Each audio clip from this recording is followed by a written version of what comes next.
I'm live. August 1st, 2020, a day that will live in idiocy. Hey everybody, welcome to another Trippy Food live stream. Welcome back. I see we got 3 people in the room, 3 people waiting. I have a feeling I know who they are, but we'll see in a second. Hope everybody had a great week. It's crazy out there. It's hot. It's super hot. Let's see. The thermometer says 100. Oh, it's only 100. Oh, hang on. That's Celsius. It's 212. Okay, so it's a little bit of a warm one. I have the fan going. Let me know if that messes up the audio. Again, I didn't change the audio settings, but let me know if I get loud. If I go and use this voice right here, let me know if that causes distortion. Let me know if that's okay. And then I got the window open a little bit just to get some air in here, because we're in a closed room environment and everything. Maybe we'll get a visit from Doodle today. Maybe not. We'll see. Today we are. I'm trying to alternate the whole Trippy Food beer night and then something else. Hey Sonic, welcome to the room. Good to see you again. Terry, also good to see you. I think we might have talked during the week on another platform, but I can't remember which one. But well, welcome Terry. Welcome Sonic. I'm expecting Janice to pop in any minute now. We're going to review 7-layer chocolate cake. Probably not, unless we do like some unusual kind of chocolate or something. It doesn't sound really like unusual or strange. But if you have any suggestions, Sonic, on how we can make a 7-layer chocolate cake interesting and unique, I'm all ears. Kind of all ears. All nose maybe. Yes, we did in your recent video in the comment section. That's right. I knew it was something. So I love cake. I'm okay with cake. I'm not really a big fan of sweet stuff. So for me, cake is kind of like, certain cakes. My favorite is angel food cake. Angel food cake with strawberries and whipped cream on it. That's my favorite. But yeah, there's some cakes that I really, really like. I'm not a big fan of chocolate either. So like, chocolatey chocolate cake. Whatever. But yeah. I bet we got an interesting cake. I think the I think the most recent interesting cake we did was the bologna cake. And as a matter of fact, just because I had it left over, I decided I would get our what do you call this? Squirt cheese or cheese in a can. I thought we would bring this anyways, and maybe we'll use it, maybe we'll not. I don't know. But I just thought I hate to waste anything. It was left over. So there's Janice. Hey Janice, welcome to the room. Everybody say hi to Janice. I love that bologna. Sonic, have you ever had the bologna cake? Have you ever made or eaten bologna cake? It's an acquired taste. It's not like something you would want to eat all the time. It's okay, because it's not. There's nothing sweet about it. There's no sweetness to it and everything. So, but so as long as you've got your mindset like this would typically be the same kind of stuff I'd put in a sandwich.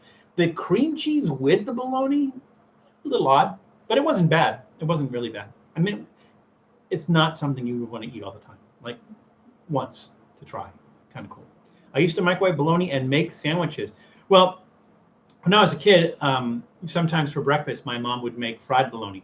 So basically, she'd get the slices of bologna and then she'd cut like a little X in the middle, because what happens is when you fry bologna, it puffs up in the middle. It makes like a little bubble in the middle.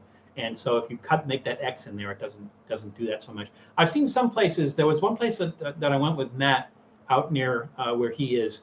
We went to a restaurant. I can't remember the name of the restaurant, but they had fried bologna, and I go like, I have to get this, even though it was like 11 o'clock at night. I have to get this fried bologna. And they cut theirs, but they cut it kind of like on the outside instead of an X in the middle, and it kind of flattens out as well. It looks like an iron cross. It's kind of weird, but yeah, it is what it is. Yes, bologna pops up like the bottom of a toilet plunger. Yeah, I never thought about that. And it's the same color and everything. It's very similar to the bottom of a toilet plunger. That's totally unappetizing, but still love fried bologna. So yeah, fried bologna, I love it. But again, it takes me back to my childhood. There's all kinds of stuff from my childhood. I grew up in I'll say poor, in a poor Italian American household, and so I ate a lot of things. And that's probably like a lot of people ask me like, where did you get your desire to eat unusual things and everything. But I've been eating it all my life. I just never thought of it as unusual. So growing up as a kid, my mom she'd make pig's feet on the stove. We'd eat head cheese, stuff like that. She'd make spaghetti with tripe on it, or spaghetti with swordfish on it with butter. And I never thought anything of it. I never, it was food, right? But as I got older and I started hanging out with other kids and everything and finding out what they ate, found that it wasn't as widespread as I thought it was. And so from an early age was eating things that people would consider interesting. And so it was not high risk for me to go out of. I didn't have a comfort zone to get out of as far as unusual food goes. So the sky was the limit, and I just always wanted to try everything. So that's pretty much why I am where I am today.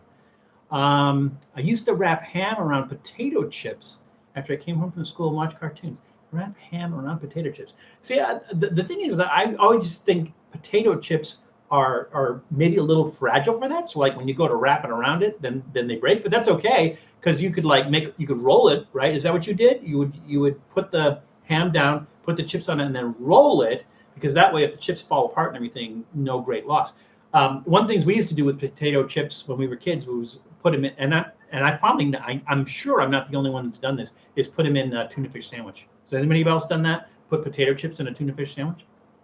It adds a different texture. Well, it adds some flavor. It's a little bit of saltiness. There's some crunch, and different flavor. But it's kind of nice in a tuna fish sandwich. I don't know if it would work as well in other sandwiches. What do you guys think? Has anyone ever done that? Would it work in a peanut butter and jelly sandwich?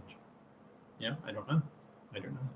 No, it was the budding corn. Oh, the budding, the one that comes in a bag, and then it's just kind of really thin. Yeah. I agree. Over ruffles, and ruffles have ridges, and they're a little bit sturdier. So I could see where you could do the budding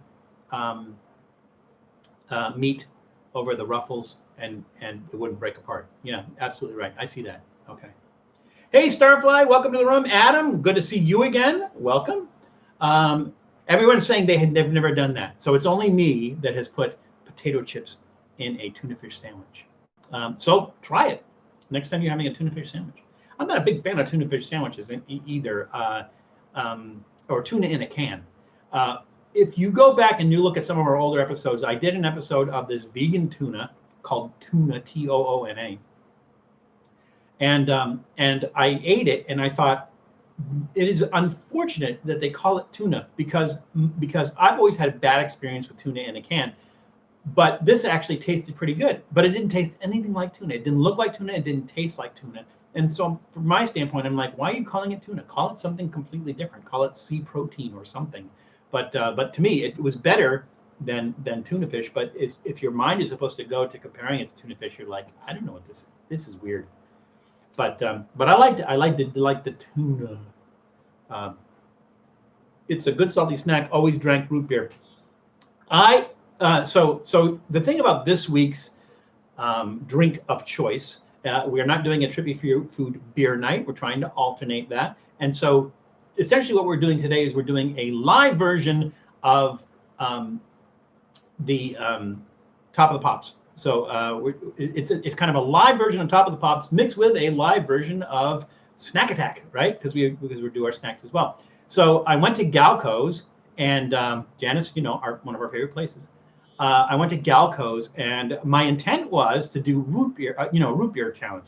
And the problem that I ran into was there must have been 30 different root beers. And I'm looking at it, I'm like, there's no way on the live stream I can do 30 root. I mean, I don't see how I can possibly do 30 root beers. That was just crazy. But in the back of my mind, I did put it aside that I will somehow find a way to compare these 30 root beers, because I'm a big fan of root beer. But like I said, I wanted to do it. I was going to do it this week, but then I saw 30 beers and I go like, I don't know how am I going to do that in 2 hours? How is that even possible? So I don't know. If you guys have any ideas, let me know. How am I going to do like 30 root beers? But maybe it wasn't 30. Maybe it was a little less than 30. But it sure seemed like 30. There was a lot of root beers out there, and there's like Virgil's, and they have Dr. Brown's, and I mean, anything you could possibly imagine. Hires, I think they had Hires, or A&W. A&W is like, you can get that anywhere. But the best root beer is Barks. Barks has bite. Yeah, Sonic Barks is good. I like Barks. You could have always done a shot of each root beer. I still think that would have taken more than 2 hours to do a shot of 30 root beers. But you're onto something.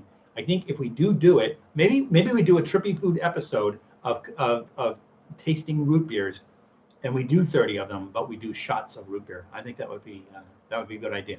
So maybe we will do that. But a shot of each root beer, good idea, Adam. And funny you should say that, Adam. Mugs versus Barks. I don't think I've had mugs. I'm not familiar with mugs. I don't. They used to have I think maybe in the 70s, they used to have something called Barrelhead root beer. And they used to have this commercial with some old song about Barrelhead root beer. And it was based on a very, very old song about taking off your pants and sliding on the ice or something. But they changed it, of course. But Barrelhead root beer was like a big thing back in the 70s and everything. I have not seen it in decades, so I don't even know if they still make Barrelhead root beer. If anybody out there knows, let me know. A&W root beer is a classic, like Sasha soda. So the thing about A&W root beer that makes it a classic is that they used to have it at the stand. So it wasn't before you could go into a grocery store and buy A&W root beer. It was a thing that you went to a stand, an A&W root beer stand. Now these A&W root beer stands, you see them a lot in Canada. In Canada, they have a lot of A&W root beer stands, but they're not really stands now as much as they are like fast food restaurants.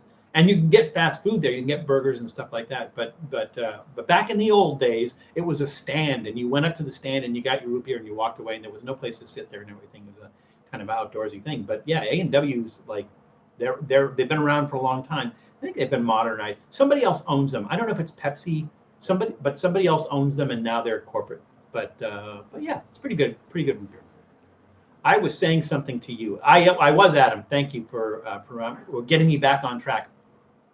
Where you mentioned the shots of root beer. So I think it was the last time we did beverages. They weren't all sodas last time, but these are all sodas today. The last time we did beverages, we drank them in shot glasses. We sampled them in shot glasses. And I think it was just a fun thing to do because we go into the Trippy Food closet of travel and take out some of the shot glasses that we've accumulated over the years. We do have a lot of them, so we change it up. So today, we're going to bring out 4 more shot glasses. Now, unfortunately, last time we had 2 from Spain, I think. So I made sure that we didn't have repeats on that. And we have 4 shot glasses that we pulled out of the Trippy Food closet of travel, or cabinet of travel, or whatever you want to call it. I don't know. Just a rack of shot glasses. They sold hot dogs, burgers, fries. Yes, they did. Sonic, it was your typical roadside stand. You're absolutely right. Hope your shelf is reinforced. That earthquake 2 days ago was scary. It wasn't that scary. It was, I think, 5.4, something like that. And it wasn't too bad. It woke me up, and then I go, yeah, oh, okay, an earthquake. And it was pretty quick. It wasn't a long-lasting one. And it was pretty quick.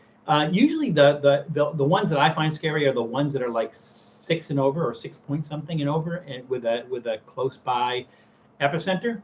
So that one, like I said, that one wasn't too bad. Kind of woke me up, and I'm like, oh, okay, earthquake. And I went to bed, back to bed, and I never even felt there. Apparently, there was an aftershock. I think it was a lot less. Maybe it was a 4 something. There was an aftershock, and I never even felt the aftershock. The aftershock didn't even wake me up. So, but yeah, I've been in Southern California for. Well, not in a row. So I first came out here in 2003. I was out here for about, I want to say, let's see, 12 years? Yeah, I was here for 12 years. And then I went up to Oregon for 4 years, and then I came back, and I've been here for a year and a half. So, total maybe 13 years or so out here. And the worst one I've been was a 6 point something. I was at work at the time in a modern building, and the blinds are going back and forth and everything. And still, I'm standing in the window looking outside, watching the street post going like this. And my boss runs in the room and goes, "What are you doing? Get under your desk." And I'm like, "I've never seen an earthquake before." And, maybe it was dumb, but I was kind of excited about it because that was my first big earthquake. But yeah, 6 point something I think was the strongest I was in, and this was in Pasadena at the time. But there was another one where I was taking a test, and I was in Pasadena, and I'm sitting at the table, and I feel like I'm going like this, and I go like, because I'm not hearing anything, but I'm just kind of like swaying back and forth, and I'm thinking to myself, oh man, I should have eaten breakfast before I took this test and everything, getting a little lightheaded, and then I looked up and the light fixture's going like this, and I'm like, oh, it's not me. But I think that there's like two different kinds of earthquakes. One's a roller and one's a shaker, if I'm not mistaken. Maybe there's more than that, but that's what people tell me is that there's rollers and shakers. And the rollers are the ones that kind of go back and forth, and the shakers are the ones that are, rumble. But yeah, I think that was a roller. That other one.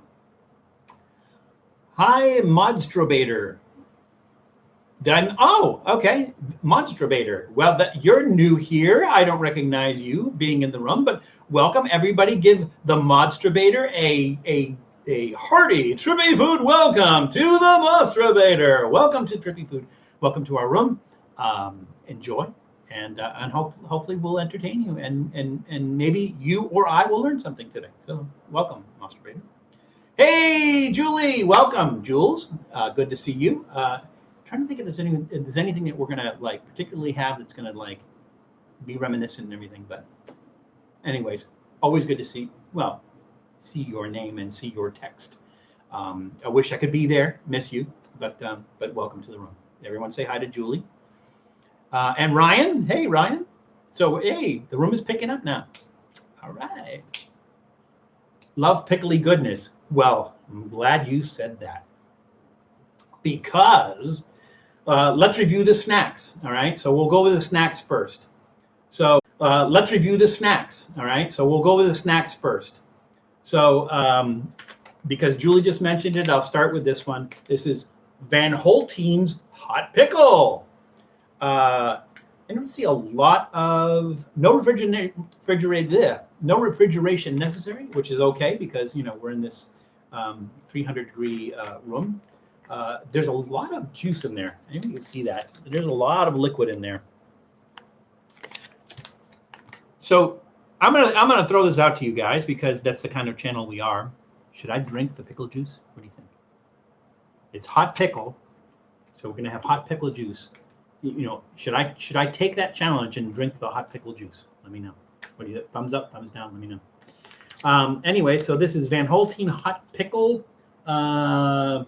Ingredients: cucumber, water, vinegar, salt, typical stuff. No sugar. That's interesting. A pickle with no sugar, because a lot of them put sugar in it. There's no sugar in this one, so that's good.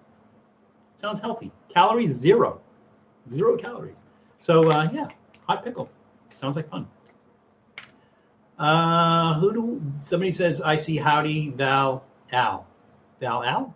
Oh, Monique, welcome to, I think you're Monique.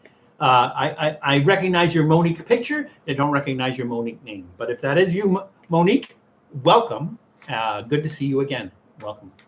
And El Marijuano, I think we talked on Matt's live stream yesterday.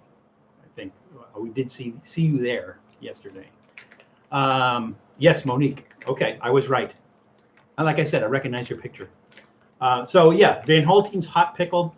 I'm trying to figure out what order I should do these in, and then work the sodas in. So also, and Julie, let me know if you've had this one before, because I know you mentioned that you had Deep River Snacks chips before when we did I think it was the jalapeno one we did last time, but this one looked interesting. It's more basic.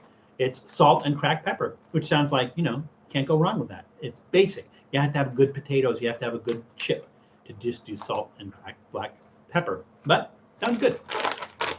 And I see everybody welcoming Monique to the room, so cool. And Janice, and everybody's talking. It's like family. You've had the Maui. That's the one we did, the Maui onion. You're right, Julie. The Maui onion. But we're going to do salt and cracked pepper today.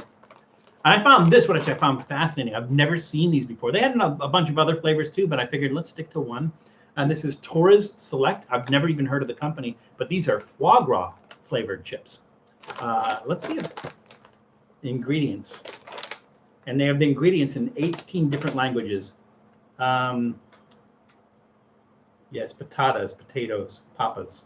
Oh, there we go, English. Foie gras flavoring. I don't know what that means. 5% foie gras flavoring. Interesting. So hopefully it's not artificial flavoring, it's real foie gras flavoring, but these should be interesting. I've never seen these before.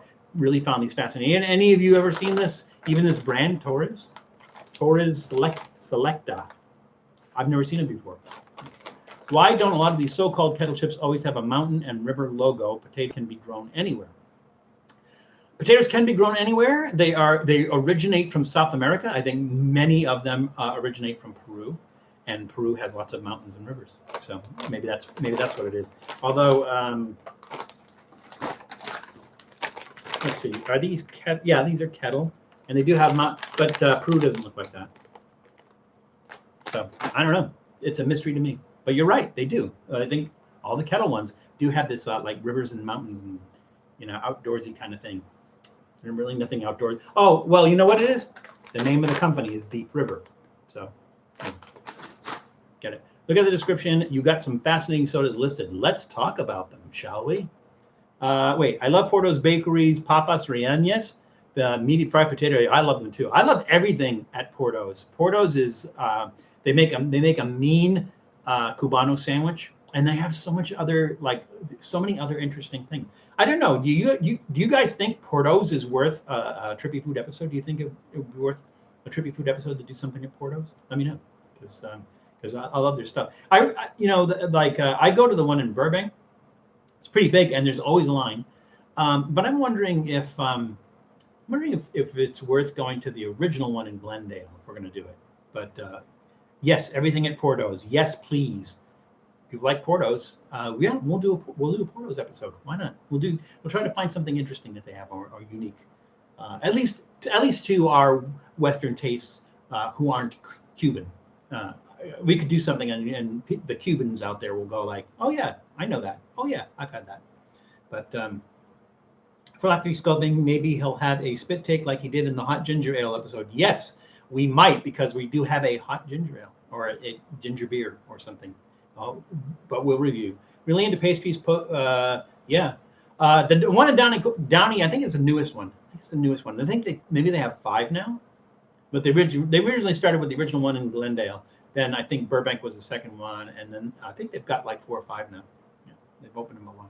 Found Mountain Dew Ultraviolet and the Orange Pepsi at Foie yesterday. Should have gotten them, but didn't. They were really cheap. Yeah, I think I did the Mountain Dew Ultraviolet on Reckless Eating. I think I did that, but I don't remember an Orange Pepsi. I have to check that out. Our Porter is still operating right now with all the restrictions.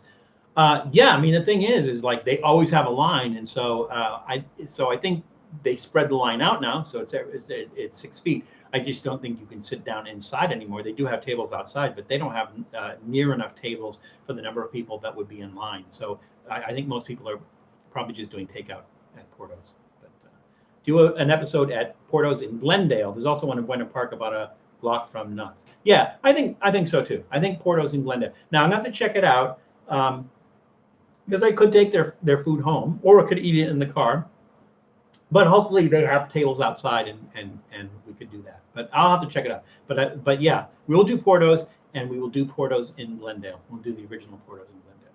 I think we'll do that. Thank you guys. And I'll make sure I credit you guys for that either. Downey was perfect during COVID for drive up and order. Oh, they have a drive up, like a drive through.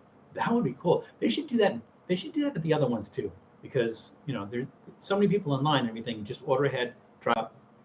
Oh, well, they do have. I think they do have something like they'll bring it out to you. I think they do have something like that. But yeah, let's do that. Let's definitely do that. We are gonna do Porto's. It's probably on my list anyways. But thanks, guys. All right, so sodas. So let's see what we have here today. And as I promised you guys, we will do another hot sauce, and I'm going to change it up a little. So what we're going to do today for hot sauce is this, and this is Gochujang. And if anybody's familiar with Gochujang, that's not a brand, that's not a particular product. The company is Chungjang1. That rhymes. This is from Korea, and it is a the best way I can describe it is more so than a hot sauce, more like a pepper paste, a paste made with peppers. It's also tomatoey, so it's sort of reminiscent of like a hot ketchup. But I don't know that there's tomatoes in here. Let me take a look. I don't think so. Ingredients: water, brown rice, which probably gives it that consistency. Red pepper, salt. Yeah, no tomatoes. Tapioca. That's interesting. Rice syrup. Huh. And cane sugar. So yeah. So today we're gonna do some gochujang, and we'll use that. So again, I promised you a hot sauce on every episode. Now we'll do this one. I have a refrigerator full of hot sauce now, especially since the ones from the little fire engine. But looks like a shampoo bottle. It does. It does look. It looks like some sort of like toiletry. It does look like that. That is weird. But you're right.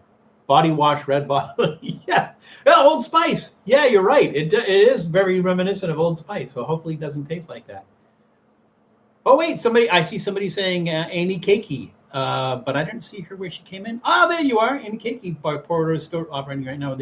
I answered your question. I didn't even notice that you snuck into the room. So I think we talked yesterday on Reckless Eating's live stream as well. So welcome, Amy. Everybody. I was going to say everybody say hi to Amy. Everybody's already doing that. I don't even have to tell you anymore. You guys are really good at that. You guys are really welcoming other people, and that's cool. So, Dave. Which Dave? I see. Nice to meet you, Dave. Which Dave came in? Or was there a Dave that's already here? I'm sorry. Oh, okay. All right. So we're going there. So let's do. Do you want me to do the shot glasses first? Or do you want me to do the sodas first? Because they go hand in hand. But I'll review. Oh, Sonic is Dave. Yes, that is right. But I knew that Dave or Sonic. However you like to be called. But I didn't know if somebody else came in the room named Dave, because we do have, let's see, do we have some Daves? We don't have some Daves. This is a new Dave. So you can be our token Dave today. All right, let's do the sodas first. So I don't know that there's a particular order, so let's do this. So, and again, these came from Galco's. Galco, if you're in the LA area, you're sort of in the LA area, I highly recommend a trip to Galco's. They have rows and rows and aisles of sodas, beers, and wines. The beers, they don't have a wide variety of beers. They have a whole bunch of German beers. Speaking of Germans, hope we have some of the Germans, like Darjacane or who's the other one? Maybe we'll get some Germans today. That'll be cool. But they do have a huge variety of German beers. A lot of German beers. They do have some other ones too. I know they have some Belgian beers. And some wines, but soda, out of the world. I mean, out of this world as far as the variety of sodas I have. So I got all 4 of these at Galco's. So Chuck Food Reviews and more. Hey, Chuck Food Reviews, or we'll just call you Chuck. Welcome. Everybody say hi to Chuck. I think this is the first time we've seen you in the room, although I think I've seen your name before, so maybe it's on your reviews. So welcome, Chuck. Everybody give Chuck a great Trippy Food welcome. And so this is Squamscot, which sounds like it's made in Massachusetts, but it's made in New Hampshire, New England, same thing. And this is maple cream soda. That sounds amazing. Maple cream soda. So like it's sort of like cream soda, but with maple flavoring. So that sounds really amazing. I was so excited when I saw that one. So that's one of the ones we're doing today. You can make your own sodas at Galco also. How did I not know that? I was just there on Monday. How did I not see that you can make your own sodas? Is it sort of like they use the Italian soda syrups and they just kind of mix them together for you and then they bottle them for you? How does that work? How does it work, Monique? Wow, that sounds interesting. All right, so Squamscot maple cream soda, and then so this is the one. This is the one that Julie's hoping there'll be a spit take. The Jamaica's finest hot ginger beer. And I know we've done ginger beer before. We do it all the time, or ginger ale. But this was hot, not just hot. So this one looked fascinating and intriguing, and we are going to do Jamaica's finest hot ginger beer. It was awkward showing my name, so I changed it. Wow, I missed something there, Amy. Is that like not your real name, or that is your real name, or I'm not sure. I missed the something where somebody was talking about it, but that's okay. No worries. We'll go by Amy if you'd like. Hi, Julie. See, everybody's going back and forth. Spit take. All right, Julie. Ha. So we will try. Maybe we'll have a spit take. I will try to do a spit take in this direction though, because I don't want to destroy the computer with hot ginger beer. Okay, so we did that. This one looked interesting. Flathead Lake gourmet soda, and Flathead Lake is in Montana. So this is Montana's legendary soda. Unless you're from Montana, apparently it's not legendary, because I never heard of it before. But it is Montana's legendary soda. Oh, I wonder if it's from Montana. I wonder if it's from the Lake of Death. That would be interesting. In Butte, Montana, one of our Trippy Food episodes, travel episodes. Check that one out. The Lake of Death. It was the Berkeley pit, the Berkeley mine pit, the Lake of Death. But this is Montana's legendary soda, Flathead Lake gourmet soda, and this is sour cherry. Hey, maybe it is from Lake of Death. It's sour cherry. Where in Montana are they from? They are from Flathead Lake, Montana. Okay, go figure. But no hawking loogies on the camera. No, exactly. No, but Ryan, this would not be a hawking a loogie. This is the spit take. This is a full-on force of soda being violently expelled from my mouth. And like I said, I'll do it. If I do it that way, I have the fan on right now, and it's just going to blow it back in my face. That would be funny. So I'll do it that. I'll do that. I'll if I'm going to do a spit take, I will do it towards the fan, so it comes back. We'll all get a laugh out of that. But oh yeah, Flathead Lake gourmet soda, handcrafted sour cherry. Sound interesting, right? And then last, but certainly not least, if it is from the Death Lake, it is going to be a quick episode. Yeah, it would, because like in the Lake of Death, they have these alarms that sound off that keep the birds from landing on, because if the birds land on the water, they die. I don't know if they die immediately, but they die. So, like, what are they going to do? Pollute the water? Is your will up to date? No, it's not. But you get everything that Claudia doesn't want. So, Jules, everything goes to you. You have to come out and get it. But, and last but not least, Dr. Brown's. And somebody, you guys will have to remind me who it was that mentioned Dr. Brown's. And I think you just like, it was like, oh, do Dr. Brown's root beer, I think it was, or something like that. But we decided if we're going to do a Dr. Brown's soda, we're going to do the Dr. Brown's soda, which is Cel-Ray. And this is a celery flavored beer. And I know that you like what's going through your mind right now. You're going to like, who in their right mind would like celery flavored beer, and it's particularly Dr. Brown's celery flavored beer. And those who say that have never been into a deli, a Jewish deli, where apparently they drink the crap out of this stuff. So we are going to try Dr. Brown's, Great Scott, Marty! Dr. Brown's Cel-Ray celery flavored soda. So, sounds interesting. You know that root beer really comes from sarsaparilla. I don't know that it comes from sarsaparilla or it's like an offshoot of sarsaparilla. I know that sarsaparilla is a thing, but I don't know that root beer is the exact same thing as sarsaparilla, or there's some differences in that, Sonic. But Galco's has sarsaparilla as well. So maybe that's one of the ones we add to our maybe we do like 100 and 100 like Reckless Eating does, except we're using root beer. That would be fun. 100 different shots of root beer. Yeah.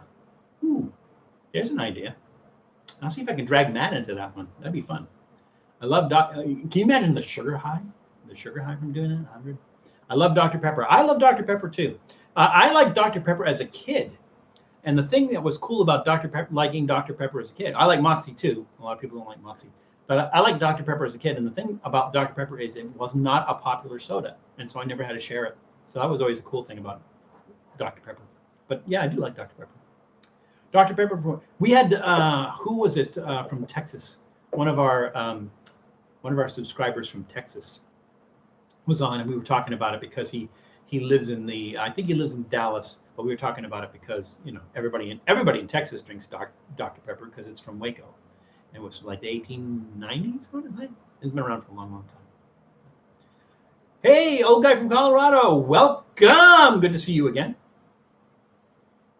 Always welcome here. Did I see that? Oh, how many calories in the celery soda? Good question. Let's check. We can do that. 140. It says per serving size, 1 bottle. So yeah, 140 total. That's pretty good for a soda, isn't it? 140? I don't know. We're not going to drink the whole bottle. We're going to do shots. I might drink the whole bottle later. For the show, we're going to do shots. Right, cherry vanilla Dr. Pepper is so good. I like the straight ahead Dr. Pepper. Not so much with the added stuff in it and everything. Hated Dr. Pepper all my life. Until recently, I don't know what happened. It tastes great now. Yeah, it's one of those things that it can be an acquired taste, like Moxie. A lot of people hate Moxie and everything, but maybe after you drink it a little bit, you start to like Moxie and everything. I can't think if there's a soda that I hated and then liked after a period of time and everything, but yeah, I can definitely see that where you could hate it, and then later on you decide to try it again and go, oh, there's some complex flavors in there. I really like that. So maybe that's what it is. You have to really drink it down and taste the carbonation flavors. Yeah. Diet Dr. Pepper is my soda of choice. That is if I'm doing a road trip and I need some caffeine, usually I go with the Diet Dr. Pepper. I don't want to like get a sugar high and then the sugar crash, which would end up in a real crash. So yeah, I usually do Diet Dr. Pepper when I'm on the road. Ginger ale, ginger beer, Vernors. And they have Vernors at Galco's. So that'll be one of our Vernors root beer. Yeah. So that'll be one of ours. Dr. Pepper is the only soda I will drink if I feel like a soda, which is pretty rare. Yeah, I like Dr. Pepper. I do like Dr. Pepper. Yes. Old guy, Tom. I am working on a place to send. So I will definitely reply to that because that looks interesting and fun. Hey, Wendy, welcome. Wendy, it feels like it was just yesterday I talked to you. Oh, because it was just yesterday I talked to you because you were on Matt's Reckless Eating live stream, which I left a little bit afterwards because I had to go do something. But he did Das Boot, White Claw Das Boot with a bunch of different ones and everything, and it didn't last very long. So.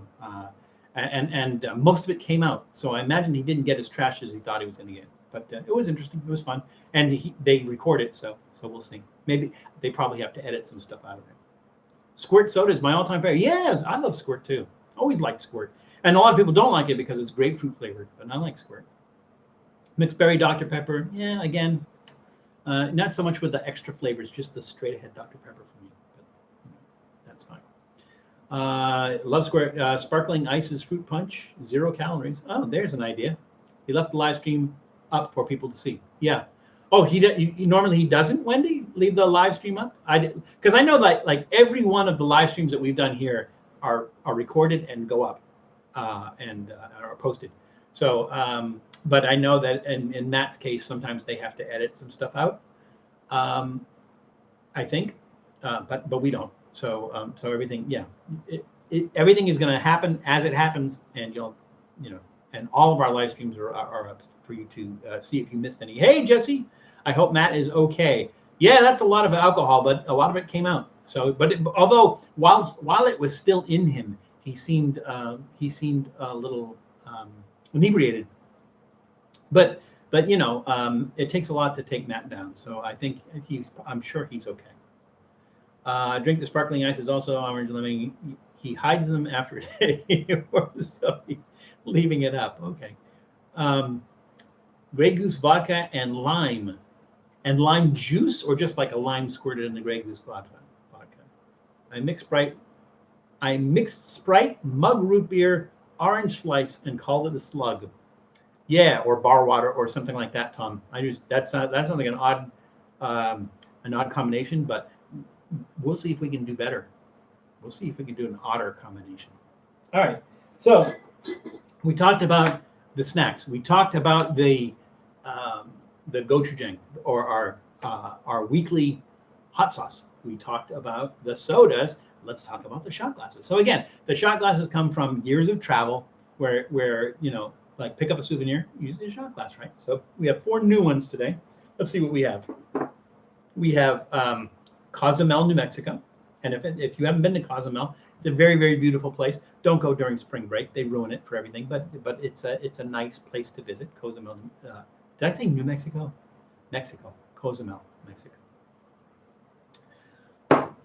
We also have London, and it's London printed like the Underground or the Tube.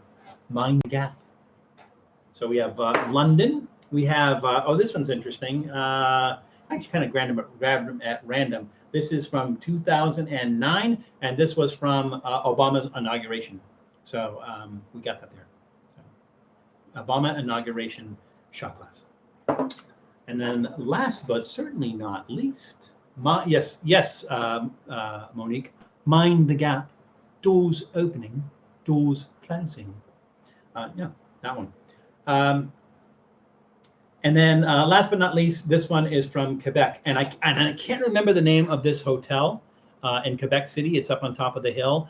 And then I think, I'm trying to remember, if you go down below there is like the old town, Old Town Quebec. Quebec is an amazing place.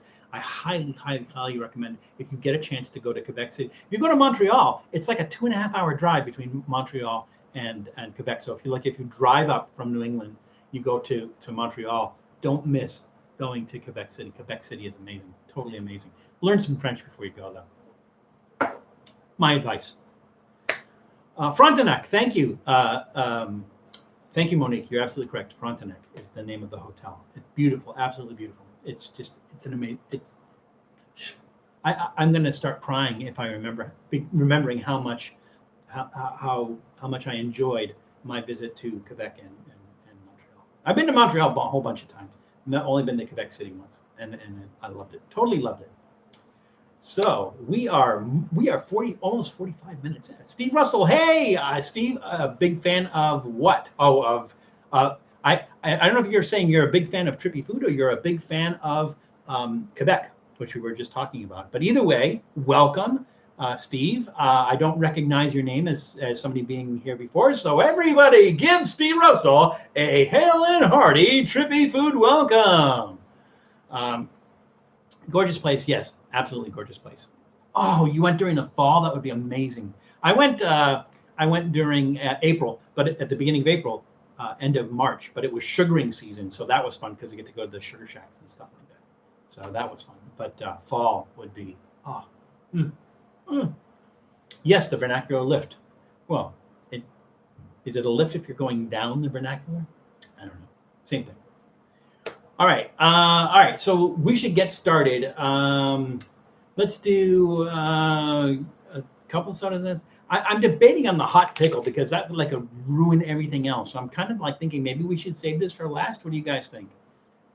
Maple candy made in the snow. Yeah, that's what they do at the Sugar Shack at the end when you have to finish the meal. They do the maple pops. I guess there's like roll it in the snow and you roll it up on a popsicle stick. And would you dare get into a barrel and go over the falls?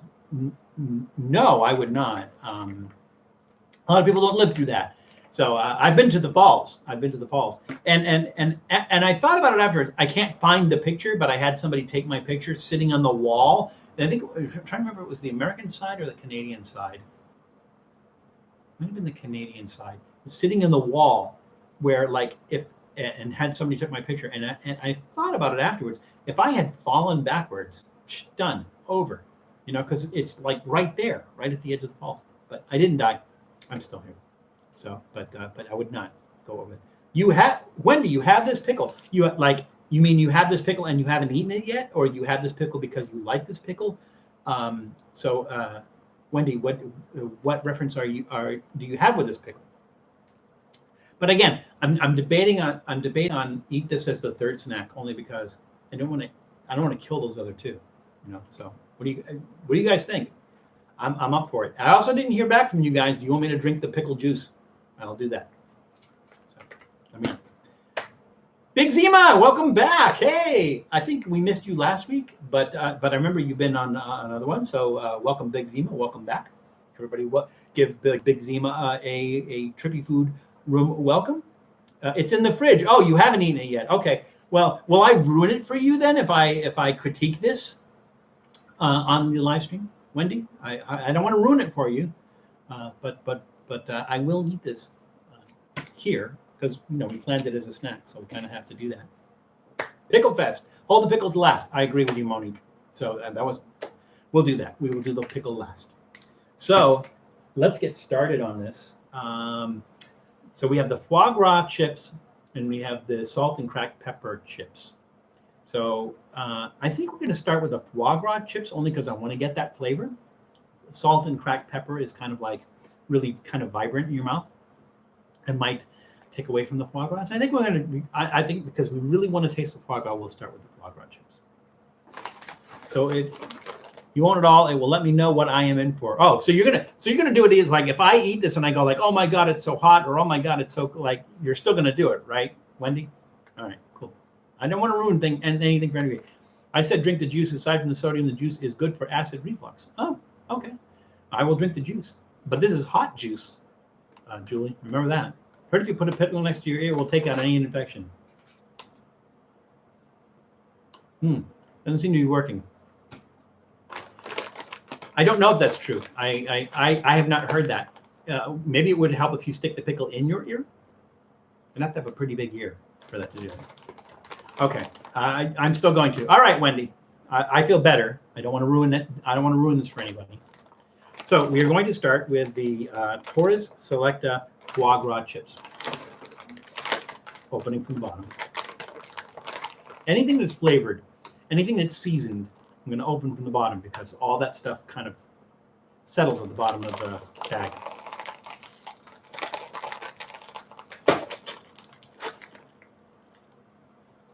That's an unusual smell, but I can't say it smells like foie gras. And for those who don't know, frog chips, that would be cool.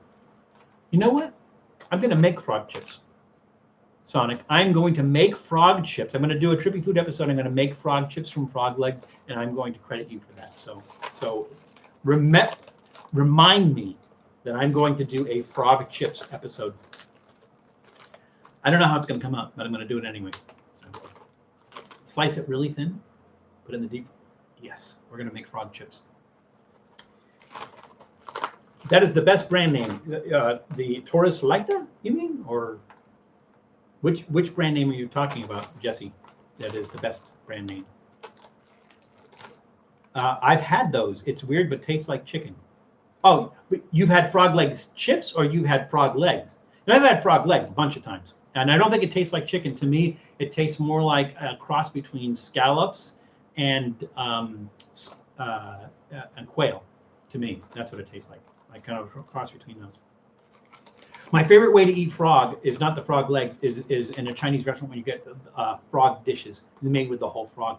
If you go back, this is this year, if you go back to one of our coronavirus specials when they were doing the Great American Takeout, we went to Hop Woo and we got some different dishes, Chinese food dishes. One of them was frog. So that was one of my favorites. Can't recall the fragrance of foie gras, only the taste. Yeah, so for those who don't know what foie gras is, it's a little bit controversial, unless you're eating the natural version. So what foie gras is? Foie gras is goose or duck liver, and so it literally means fat liver. I think it's fat liver. I think that's what it means. The gras is fat, like Mardi Gras, Fat Tuesday, but I think it means fat liver. And so what happens is just before the winter, the waterfowl, like geese and ducks, they overeat, and they overeat for the winter. And what happens is that their liver becomes enlarged and becomes fatty. Right? Because of the high demand, especially in California, where chefs love to cook with it because it's a high dollar item.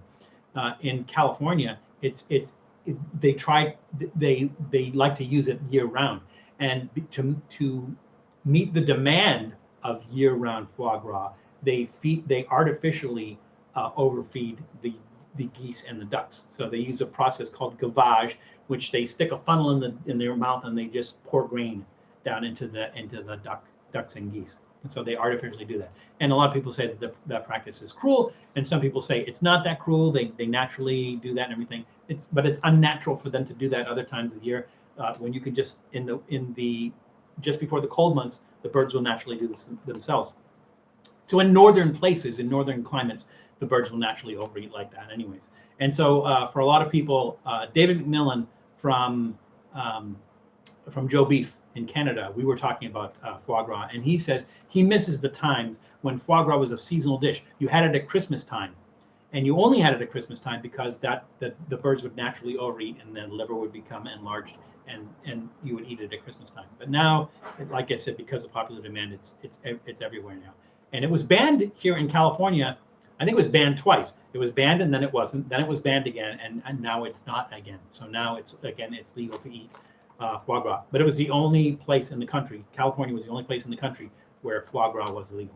So that's a long way of saying that foie gras is the enlarged liver of a goose, or fatty liver of a goose or duck, and these chips are flavored with that.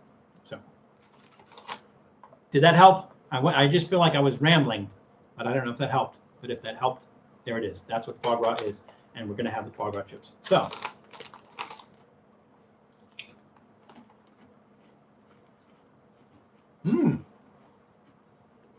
that is a really interesting flavor. It's been a while since I had like real foie gras, so I'm trying to like reminisce the flavor, because it should have that livery flavor, but also that fatty flavor. You know, it's a combination of the two. Yes, Dave or Sonic, it is a fatty, creamy flavor, and these chips evoke that. But you know, naturally they're chips, so they're going to be crunchy as well. So it's an unusual flavor. Where did I get those at? Galco's Panama Red. Panama Red. It's you snuck in the room. I didn't see you. Everybody say hi to Panama Red. I got these at Galco's. So I don't know. I've never seen them anywhere else. So you know, I had a really nice smell. Around, I want to call it an earthy smell, but almost a sweet smell along with that. So a really nice smell, really nice flavor. These are nice chips. They better be, because it was almost $3 for this little bag of chips. I think it still has the price tag on it. Does it? It does not. I think it was almost $3 for this little bag of chips. They actually sound good. Monique, they actually are good. They're really good. Oh, I could eat this whole bag. I probably will eat this whole bag. Just not right now. Duck fat. Anything fried in duck fat? Yes. Place in Portland, Maine called Duck Fat. Everything is delicious. Oh, they do everything with duck fat at this place. So there is a place called the Boise Fry Company. They're ironically from Boise, Idaho, but they also have one open in Portland, Oregon. And one of the menu items is it's a great place because they usually feature like 6 different potatoes. And when I say different potatoes, like they might have a Yukon Gold, they might have an Okinawa Blue potato. They have different varieties of potatoes. And they have a board up at the top that tells you how they're making the potatoes, because some potatoes are better for some things than others. So they might have this one as tots, and they might have this one as curly fries, and they might have this one as shoestring. And like I said, some are better than others. So they'll list them up there. They'll say these are how you can get these particular fries. And they, again, they have like 6 or 7 a variety, which is really, really nice. But one of their menu items is something called the bourgeois. And the bourgeois is our French fries that are, and I think they use russets. I think they use russets for the bourgeois, and they are fried in duck fat, and they have black truffle salt on them. And so when Claudia, Mrs. Trippy Food, and I were in Idaho, we stopped and we got these, and we're sitting out in the car with a brown paper bag filled with these French fries fried in duck fat with black truffle salt, and we're just sitting in the car going, They were just so good. So you get to Boise, or you get to Portland, Oregon. There's one in Portland, Oregon. You can get the bourgeois. But yeah, fried in duck fat. I agree. I mean, what doesn't taste good fried in duck fat? You got them in Galco's. Yes, Monique, I did get them at Galco's. Also like Beijing duck skin inside a hot white bun with onions and plum sauce. Oh my God, that sounds amazing. Who has that, Dave? Who has that?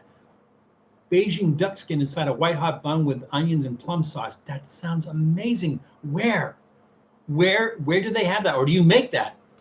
If you make that, I'll be over about 5. Oh my God, that sounds incredible. Duck skin Chinese plate meal goes good with shark fin soup. Shark fin soup. I had shark fin soup once. Really an interesting and unique thing. And that's another discussion like foie gras. And if you want to hold that, we can actually talk about shark's fin, because that's another thing that's semi-banned in California. We can talk about that as well. Shark's fin soup. I had a pet duck that died, so for me it's hard to eat duck. My parents always bring home roasted duck from the Chinese barbecue places, and it smells so good. Cries. So Amy, it's funny you say that, because my mom, I grew up in an Italian-American household. My mom didn't speak any Italian. My grandparents did. And they had a chicken coop in the backyard for food. But one particular chicken, and this isn't the story my mom told me, one particular chicken, she considered a pet. My mom considered it a pet. She had this pet chicken. It was one of the chickens in the backyard. One day she came home from school and the chicken was gone. The chicken was missing. And my grandmother had dinner on the table, and there was a chicken on the table for dinner. And my mom, in tears, said to my grandmother, "Oh my God, is that my chicken? Is that my chicken?" And my grandmother, without missing a beat, said, "No, honey, we took your chicken and we traded him for for a duck. This is the duck that we traded him for." I guess my mom bought it because there's a chicken on the table, but she's told it's a duck, that they traded her chicken for the duck. Maybe she didn't buy it. Maybe she knew that was her chicken, but that was the story. Fun story. Don't know if it's how much truth there is into it, or how much she bought that. But yeah, her chicken was dinner that night. So I would not eat duck fin soup. No, you don't have to eat duck. Well, would it be like the wings? Would that be considered a duck fin? No, actually, the webbed feet, duck feet, have webs in them. Which, by the way, I've had duck feet. They're really good. If you had chicken feet, like in a Chinese restaurant, chicken feet, duck feet, both really, really good. I don't want to miss anything. Did I miss anything? I did not miss anything. You guys keep me honest and let me know. So, Dave, you're saying most Chinese restaurants have that plate that you were talking about, the duck skin inside the white hot bun with the onions and plum sauce. You're talking about that. What is it called? Let me know. Put it up there. I have to have that. All right. God bless everyone's pets. They are not for eating. Pets are typically not for eating. I know a lot of people that raise animals for food. Even guinea pigs. Like if you go to Peru, they're raised for food. If you go to Peru and you eat, you order cuy in a Peruvian restaurant, and you tell them that you can't eat it because you have a pet guinea pig, they'll say, like, "Why are you keeping food as a pet?" So you really, I think some people who grow up on farms can do that. I think if you're on a farm, you can have a relationship, some sort of relationship with the animals you're raising for food, and still eat them as food. But it can't be easy. I would not eat Doodle.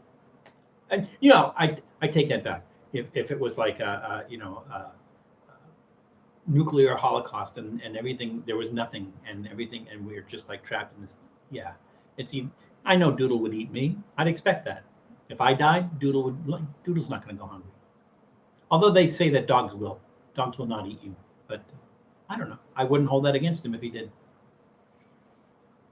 Like it's sad when Homer from The Simpsons accidentally ate his pet lobster, Pinchy. Who has a pet lobster? That's funny. I could never be a farmer. Well, a farmer is a lot of work. But the thing is, if you are a farmer, and I guess there's a fine line between farming for vegetables and farming as far as like having animals on the farm and raising farm. Maybe that's a ranch. I don't know. Or maybe it's a combination thereof. The thing is, if that's what you do, you have an appreciation for the fact that your animals are food and everything, and you can still have respect for those animals and still understand that they're going to be food. So like factory farms. They mistreat the animals because they don't care. There's no relationship with those animals and everything. But on a farm, you can build a relationship with an animal that eventually you're going to eat. And maybe it's like, I would think if you grow up in that environment, maybe it's not as sad as if you like you say, like, I'm going to buy a farm and these animals we're going to eat, but maybe it's sad. And that's not always the case. There's a place called Soledad Goats, and it's in Mojave, California, and it's a goat farm, but the specialty is goat milk. And when the goats get older or don't produce any milk anymore, they let them live out their lives on the farm. So, but like if it was me, I'd be like, oh, they're not producing milk anymore. Maybe we should just eat them. But there, they don't. They just let them, live out their lives in the pasture, prance along happily. So, yeah. Whatever works. Doodle wouldn't eat you. He's got better taste than that. He doesn't know where you've been. Most of the places I've been, he's been. So he travels around with us a lot. But I think Doodle would eat me. I don't know. I wouldn't hold it against him if he did. What kind of animal is Doodle? Oh, Panama Red. I'm sorry, because you're probably new. So every once in a while, Doodle will come in. Doodle is a Chihuahua. So here's our Chihuahua. He's so cute. He like once wants to see stuff. He stands on his back legs and everything. He's a sweet little dog. They say that a lot of Chihuahuas are high strung and everything. He's really not. So maybe we'll go get him and bring him in so you guys can see Doodle.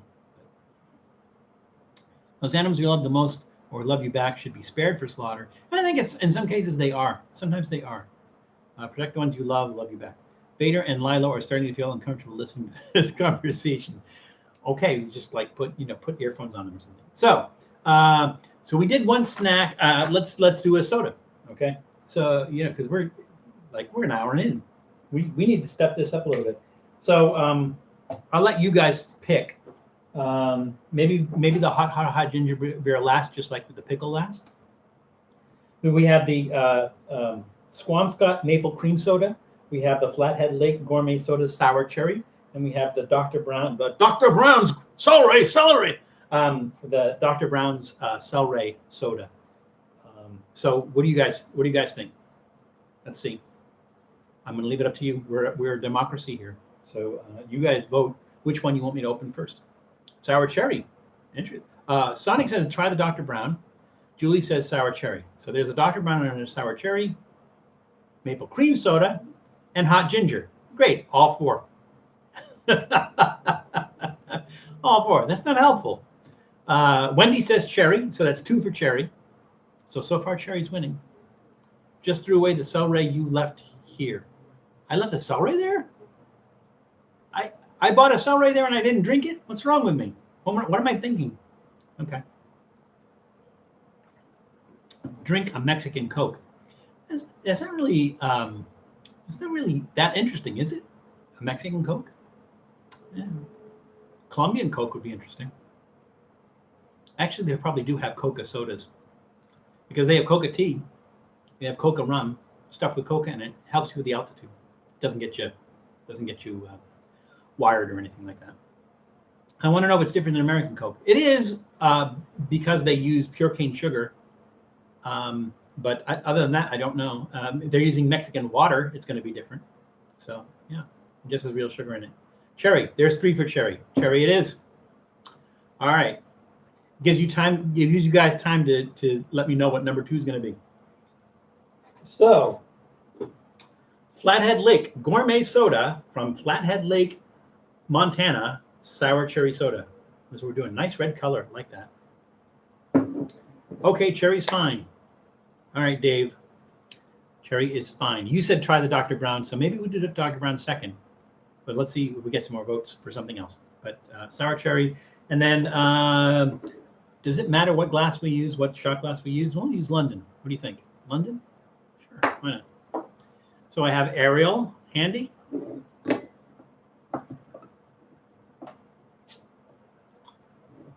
Don't want to give Doodle too much camera time or he will become the star. No, he will become the star. But that's okay. I'm okay with that.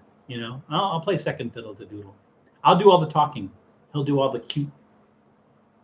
No offense to Matt, but I watch his videos for Ziegler. Yeah, but he doesn't get Ziegler in there enough, Jesse.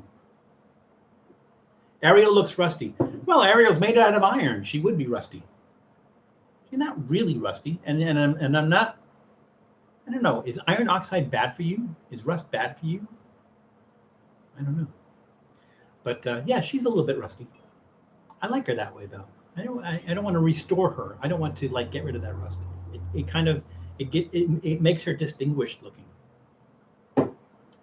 Nice mermaid, yeah. I agree, Dave. All right, here we go. Flathead Lake Gourmet Soda, Sour Cherry in our London shot glass. Mind the gap. Ooh, look at that. Look at lots of bubbles. Can you guys see through that? Can you guys see that red? Can you see through that? It's a nice red soda. Nice smell. Smells sweet. A little bit cherry smell to it. Amy, I promise you we will go get Doodle at some point in time. I'll bring Doodle. We'll do that. Draft Vigo 13. Hey, I don't recognize you. You're new to the room. Everybody give Draft Vigo 13 a hello. I think rust is bad for you, but I'm not sure. Yeah, I guess if you eat mass quantities of it, but iron's good for you. I think you need iron, just not a lot of it. I think too much iron can be bad for you, and not enough iron can be bad for you. It's anemia, right? Not enough iron. So, jolly old London. You're right, Dave. You're right. Jolly old London. This is the London glass. Anyways, we're drinking the Flathead Lake Gourmet Soda, Sour Cherry. So let's. Red color, perfect for it. It's nice. It really is. It's not overly sweet either. Maybe because it's a handcrafted soda, maybe they have a nice balance of the sugar. Because some sodas are like so sweet and sugary. And this one's really not. Really nice.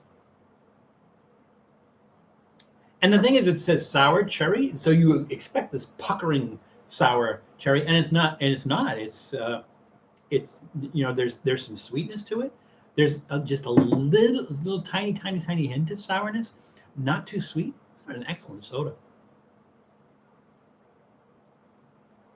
I was supposed to visit London in March, but COVID canceled a lot of stuff, and I don't think they want us there. I don't think we're allowed to go anywhere in the EU. Well, England is no longer in the EU, but I think we're blocked from going in any EU countries, and I think we're blocked from going to England as well. So yeah, go figure.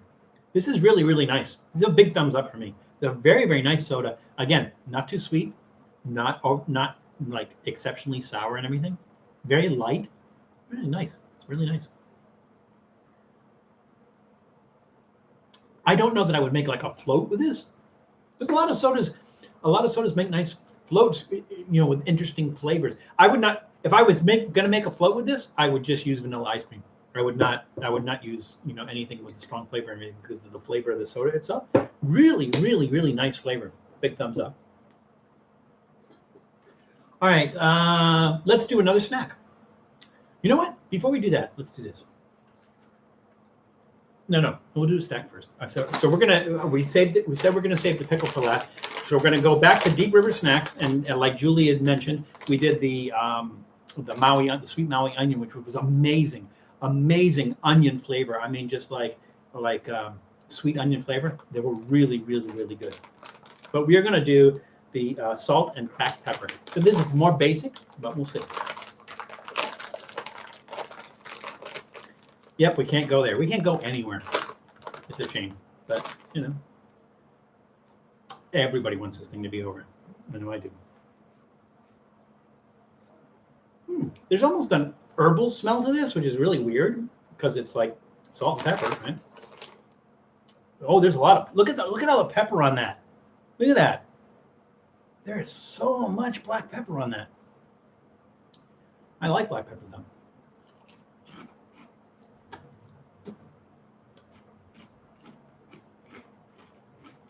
You're right, Wendy. We're disease bags. We are bags of disease. Feel like they can't get their act together. We don't want them over here. So let's get our act together. They are really good. Now, Matt, for some reason, doesn't like kettle chips. These are kettle chips, but not all kettle chips are ridged. These ones are ridged. Ridged? Is that right? Is that a correct term for that? Ridged? Ridged. Ridged? Yes, no? Look at that, all the black pepper I got all over my hand.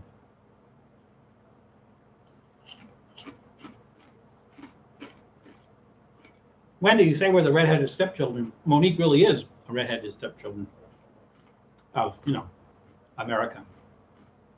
She's redheaded. We're the Florida man of the rest of the world. That is awesome, Jules. That is awesome. These are really good. The thing is, the prominent taste here is black pepper. It's black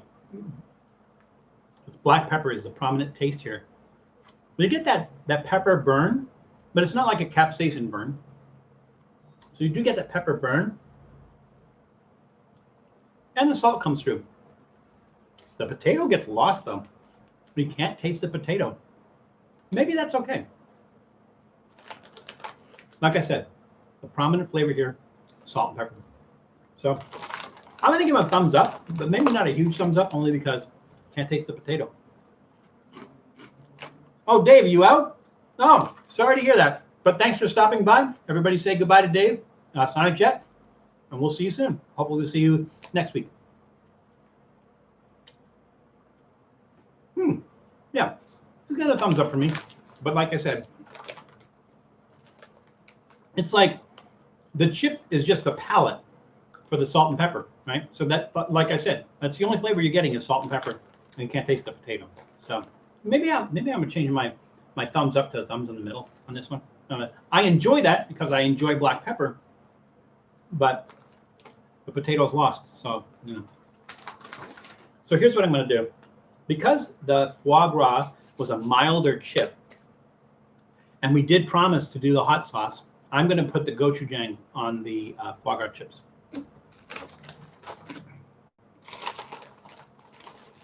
Wendy, you are a redhead too. Oh, okay. All right, let's do this. So this is one of the foie gras chips, and we're going to put gochujang on that. Now, gochujang is like the one thing that I always remember having gochujang on is bibimbap. And so I used to go to this little cafe in Pasadena. And it was just a deli kind of place, soups, sandwiches, stuff like that. But there was this elderly Korean couple there, and every twice a week they would put some Korean dish out there, and I would always go down and get that Korean dish, and they would do like japchae and bibimbap and stuff. But they always ask me, do you want the spicy? So it'd be like a spicy gochujang they would put on there. So here we go. Our hot sauce of the week, gochujang. Chungjung-1 gochujang. And no, I'm not making fun of something. I'm not making this up. That's the name of the company. Wendy, I do too. This is going to sound funny because I don't particularly like ketchup on hot dogs, but I will put gochujang on hot dogs. Like I said, it's ketchup-y. It doesn't taste like ketchup. Ooh, that's nice. Wow, nice. There's a nice burn to it, but it's not crazy hot. There's so much pepper flavor. It's really nice. Yeah, very, very nice. All right. Thumbs up for the gochujang. Thumbs up for the foie gras chips. Thumbs in the middle for those deep river chips. Sorry. What do I put on my hot dog? Well, I put a variety of things on my hot dog. My favorite thing to put on hot dogs is a seaweed salad and brie cheese. That was my favorite thing to put on a hot dog. I did a hot dog the other day where I chopped up some kimchi and I put some gochujang on that. And I don't know if I put a cheese on there. I probably did not put a cheese on there because they wouldn't do that in Korea. So I did that. I think I did put some avocado on there, which, they're not going to do that in Korea either. But I did put some avocado on there. So I like to change it up on hot dogs. But if I'm just going to enjoy a hot dog as is, mustard. Just mustard. That's it.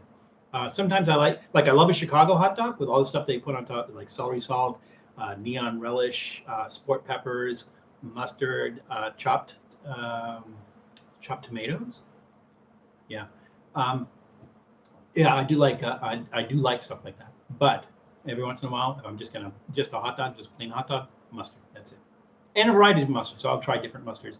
I'll try a hot mustard. I'll try a yellow mustard, a stone ground mustard, Dijon mustard. Yeah, But hot dogs and mustard, that's, I usually keep it simple when I'm just in a hot dog mood. And hot dogs are my go-to snack anyways. Right? Is it good baking it on chicken? The gochujang, you mean? Oh, I don't know it. I don't see why it wouldn't be. That sounds really good. I'm gonna have to try that. Thought you were having a stroke for a second. I was in the other room, almost called an ambulance. Oh, I'll try not to do that. But we'll see when I drink the hot ginger, right? So I'm actually having hot dogs for dinner today on the grill. Well, if you have some gochujang, try that. What do you put on your hot dogs?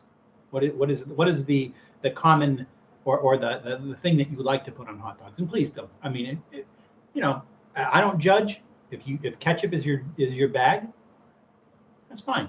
It's just not mine, but that's okay. Where are your favorite donuts in SoCal? Let me think about that for a minute. Let me think about that and I'll get back to you. But remind me. I do like Donut Friend, even though they're vegan donuts, but they're still good. So it's like, the thing is, I don't know what a non-vegan donut is, because like most of the stuff I eat, I'm like, it's not a meat donut. I did like Nickel Diner's maple bacon donut was really good, but they weren't known for there wasn't a donut place per se. It's just that their donut was really good. So yeah. And Blue Star, which is a Portland company, I think they have like 4 Blue Stars here. They're always a good place for donuts. I know a lot of people are big on Donut Man, and Donut Man just opened. Where did they open? I think it was Grand Central Market, maybe. They opened a Donut Man, but I don't know. They're okay. The strawberry donuts where they cut the donut in half and they put the strawberry in. They're okay. But I don't think they're as big a deal as people make them out to be. So, nothing, just a bun. Yeah, that's it, man. She's got it, man. It's like, you better have a good hot dog, but nothing but a bun. I'll tell you whether you have a good hot dog or not. You're absolutely right. She's absolutely right. Tell her I said hello. Mustard, ketchup, raw white onions, relish, and a sprinkle of salt and pepper. That sounds good. That's a nice rounded hot dog.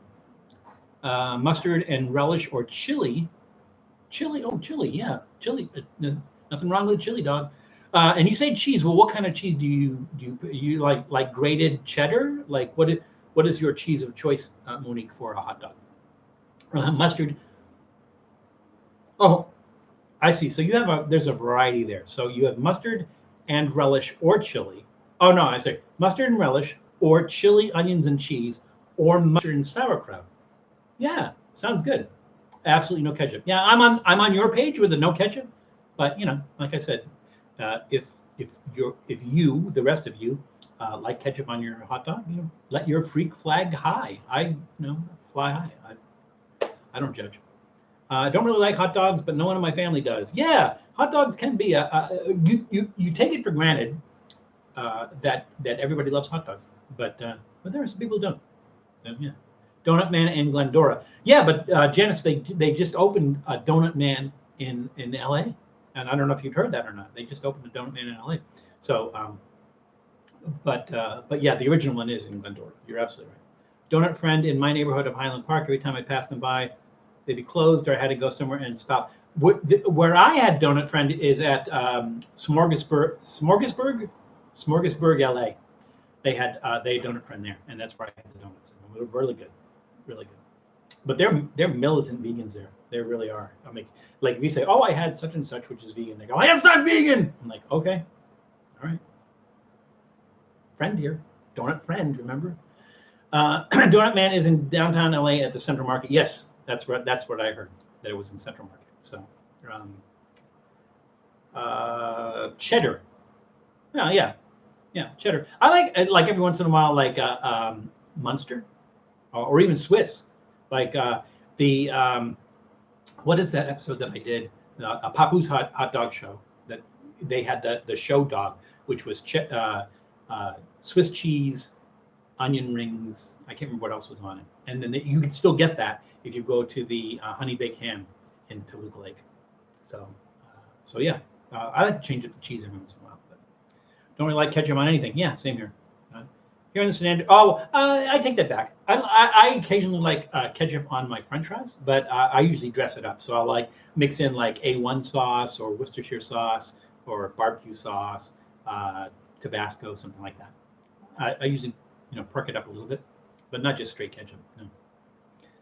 No. Here in the San Fernando Valley, you must like Blinky's donuts. I've never tried that. I will try that because I'm not far from the San Fernando Valley.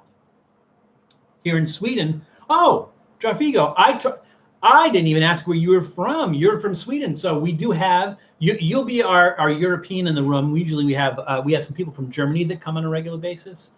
We have one guy from I want to say from Holland or Belgium. I can't remember which. We have a guy from Ireland that comes in. I say guy. I don't know if it's a guy. We have people from Ireland and everything. But yeah, welcome. Sweden in the room. We should do some Swedish stuff, but I don't know where you get Swedish stuff. So A1 with pizza is really good. I imagine it is. So go back and look at our, we did a Franks and Beans pizza episode at Pizza Man in Burbank. And they put barbecue sauce on it instead of tomato sauce. So it's barbecue sauce with Franks and Beans on pizza. Almost really good. So yeah, I can see where that would work. Fair enough. For me, sriracha is like a ketchup hot sauce. Yeah, I always call sriracha disco ketchup. That's what I call it because it's like, I don't know. It's trendy. It's hipster trendy. I think IKEA, they have Swedish meatballs. Yes, they do have Swedish meatballs at IKEA. We did a couple of IKEA episodes, and I think we did do Swedish meatballs in our IKEA episodes. So if you look back at some of our previous episodes, we do one. We did two at IKEA. One was stuff we bought at IKEA, and the other one was eating at IKEA, and we had the Swedish meatballs. We also did an episode from the Licorice Shrine in Poulsbo, Washington. That it was Scandinavian, but I'm not sure if it was Swedish or not. But they had all kinds of licorice and everything. And we did a bunch of licorice that we that we got from there, and I think there was probably Swedish licorice there. And there was some Danish stuff too, but a bunch of different stuff. Disco ketchup, that works. Yeah, that's what I call it. So where are we? We did one soda. We need to do another soda. So let's do. I think Dr. Brown's was the second one, right? I think Dave made it say. Was it Dave or Star that said Dr. Brown's Cel-Ray? I don't know. We'll do that now.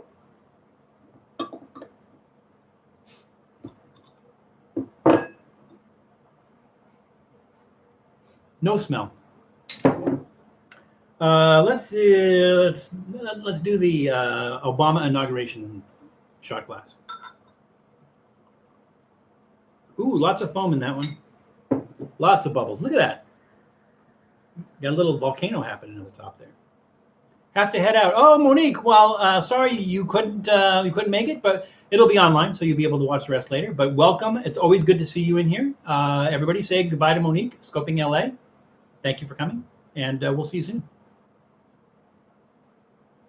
Great. Yeah, Julia, you're right. Dr. Brown's. Great Scott, Marty. Okay, here we go.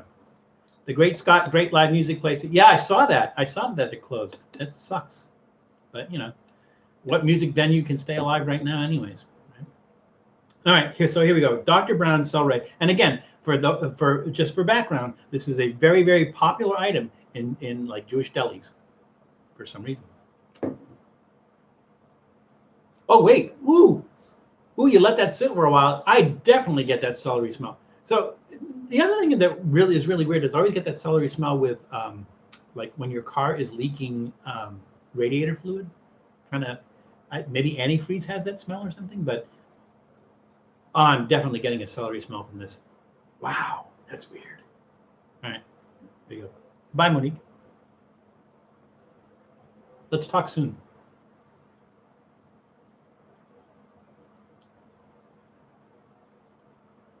Wow. This one's a little bit sweeter. It definitely has that celery taste, but it's not offensive. So like I know, like if you eat a piece of raw celery, you really have to get used to that. And a lot of people don't like celery.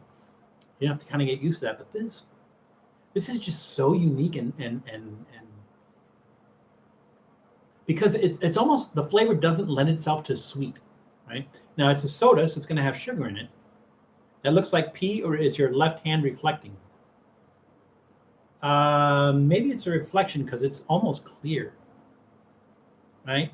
Yeah, it's almost clear. So it doesn't taste like pee. That's the important thing. Wow, that is really interesting. I can't say that this is something I would want to drink a lot, but I can see where this would complement the kind of stuff that you would eat in a Jewish deli. I really do. Yeah, I can't say nice. I can't say, like I said, it's just a really unique and interesting flavor. So I'm going to give it a thumbs. I'm going to give it a thumbs up because it's different. As flavor wise, it'd be more like in the middle. So it's not like a big thumbs up, but it's a thumbs up. And like I said, I can't see drinking this all the time, but with certain dishes and everything, this would really go really well. So use it to bubble up a Bloody Mary. Nah, I don't think you would probably kill that taste in a Bloody Mary, but maybe maybe it would water down. It would water down a Bloody Mary, I think, and you would lose the celery taste. But willing to give it a shot. All right, so let's see. So we have 2 more sodas to do, and we have our pickle. Should I do another soda and then the pickle, and then do our last soda, which would be the hot ginger ale? Let's do that. Okay, let's do that. So let's do. Are you a spicy food person? Yes or no? Yes, I am. I'm a spicy. I like spicy. But the thing I'm not is I'm not a big fan of sweets. I'm not a big fan of sweet stuff, but spicy stuff, yeah, absolutely.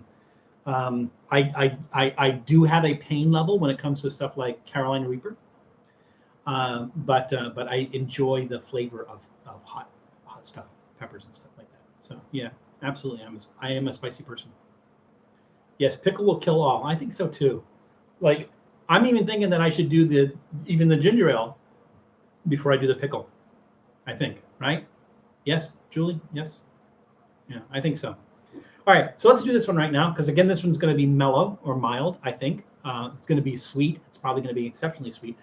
Because I don't know if they use maple instead of sugar or maple and sugar, in which case it's going to be really sweet. Lightly carbonated water, cane sugar, citric acid, natural and artificial flavors. Yeah, so there's sugar in here and maple. This is going to be sweet, I think. Yes, Wendy, I agree. We will do pickle last. I'm sorry, Wendy and Julie. Oh, God. Oh, my God. That has such a maple smell. Oh, it's so nice. It's maple. Maple is such a comforting smell. It really is. Maybe because it makes you think of breakfast, right? Maple always, I think maple is sadly underused for other meals. Like I think like if you make a maple mustard and everything, and you're going to put that on a nice meat like beaver. I know don't even go there, but I know you're like seriously, beaver has a very strong taste, but it's not offensive, but it's really really highly complemented by like a maple mustard. But this, I don't know why it is you smell maple and you think breakfast and you think warm and you think cozy, and like maple is just so comforting. I don't know why. It's so weird. All right, so you know what? Here's what we're gonna do. Because we are drinking maple cream soda, we are gonna use our Quebec shot glass. It writes itself. Julie, it is too late to call the therapist. You should have done that years ago.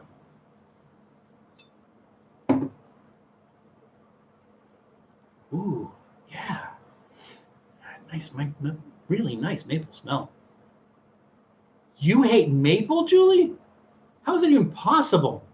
How is it even possible you hate maple? What do you put on your pancakes?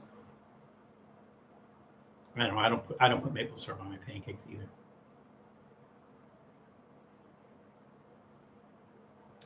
Wow. Wow. So it definitely has a maple taste. It definitely has a maple smell.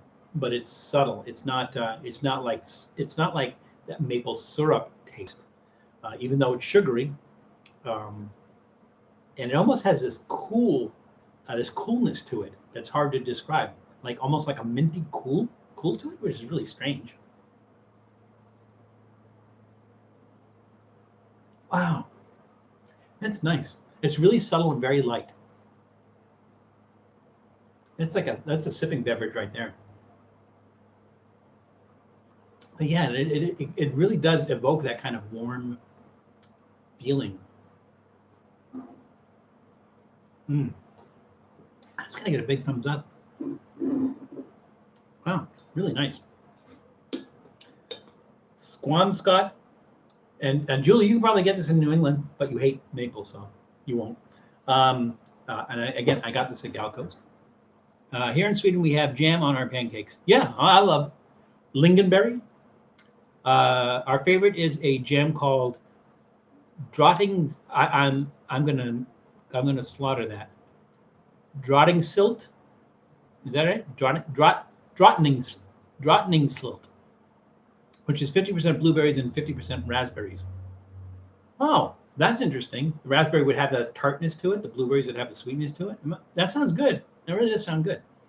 But like I said, I'm used to as far as like the times I've had Swedish stuff. It's like they always serve it with lingonberry jam. And a lingonberry is a separate thing, right? It's not a combination of things. Drafigo, let me know. I don't know, but I won't because screw maple. That's right. But yeah, big thumbs up for me. All right, so I promised we are going to do the hot ginger beer, before we do the pickle, because the pickle's going to kill everything. So I'm gonna have some more of these. Oh, they're good. I wanted to talk about other stuff, but we've been talking about food. As long as that's okay with you guys. There was something else we were going to bring up, and I asked somebody to remind me about it, but I can't remember what it was now. Oh, one thing I did want to mention. 2 weeks ago, if any of you guys were on 2 weeks ago, we got a visit, and I didn't notice. Like I said, sometimes that thing scrolls, and I don't notice who's in the room, and somebody will write something, and they just put it just once. And I don't recognize them, and so I don't say out loud, "Hey, so and so, welcome." 2 weeks ago, we got a visit from L.A. Beast. L.A. Beast said, "Have a good day," and he left it on the chat, and I completely missed it. I completely missed the fact that L.A. Beast visited us, our humble little room, and said hello. So, Beast, if you're watching this right now, thank you, and hopefully we'll see you again. Hopefully we'll see you soon. So that was nice. It was nice of him to do that, but like I said, I feel really bad because we missed it. So, what are we doing? We're doing ginger ale, ginger brew, ginger beer. I don't know if there's a difference. Any of you guys know? Is there a difference between ginger beer and ginger ale? Is there a difference? I don't know. It's not. I don't think it's alcoholic. It is an all-natural spicy soft drink. I like to hear that it's an all-natural spicy soft drink. It is a soft drink. It is not a hard drink, so it has no alcohol in it. Drink me, mix me. Drink means me. Oh, okay. So we're going to try Jamaica's finest, hot, feeling hot ginger beer. Where's Ariel? Here she is. Oh, price tag's on it. This is $2.29 for a soda. So it better be good.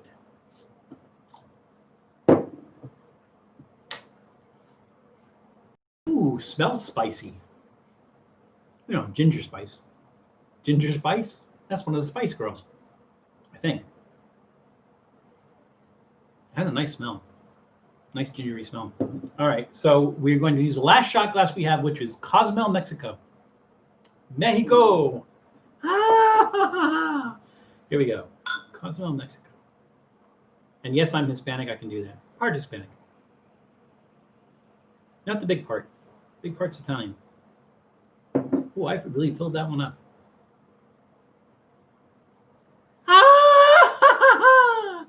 Yeah, a lot of bubbles there. Nice golden ginger ale color, ginger beer color. Nice smell. Here we go. And again, remember, if I do a spit take, I'm going to turn that way. We're going to do it in the fan. The fan will blow it back on us. It'll be hilarious. All right, here we go. Cheers. This is for you, Jules.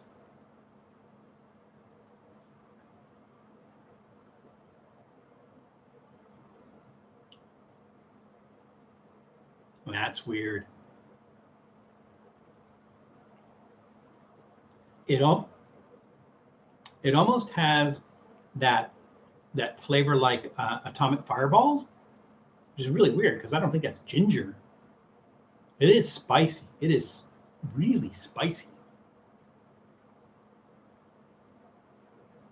It's very sweet too.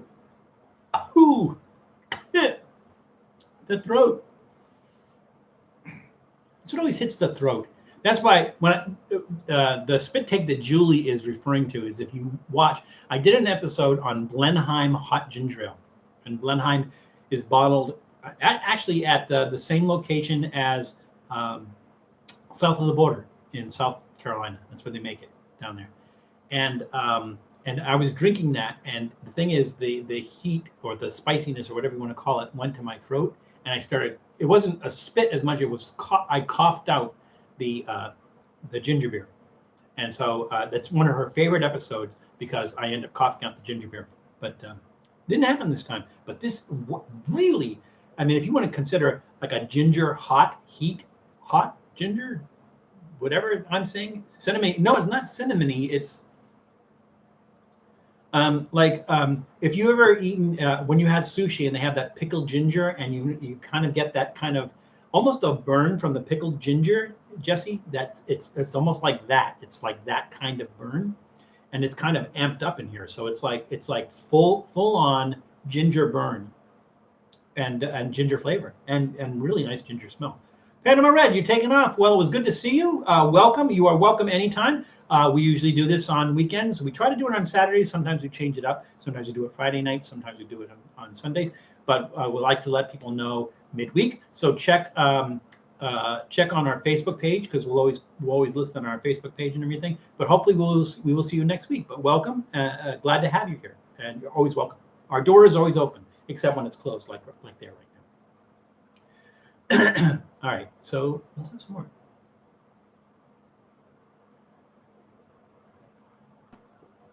That's nice. That is really nice. The funny thing is you saw all the bubbles coming off of that, but when you're drinking it, it doesn't really taste. You don't really have that sense of effervescence when it's in your mouth for some bizarre reason. I mean, like I said, there's a lot of bubbles in there when you pour it out, but when you're drinking it, it doesn't really taste. It really doesn't taste bubbly, and maybe that's because of the effect of the ginger. Maybe that's what. So I'm going to put that back on ice.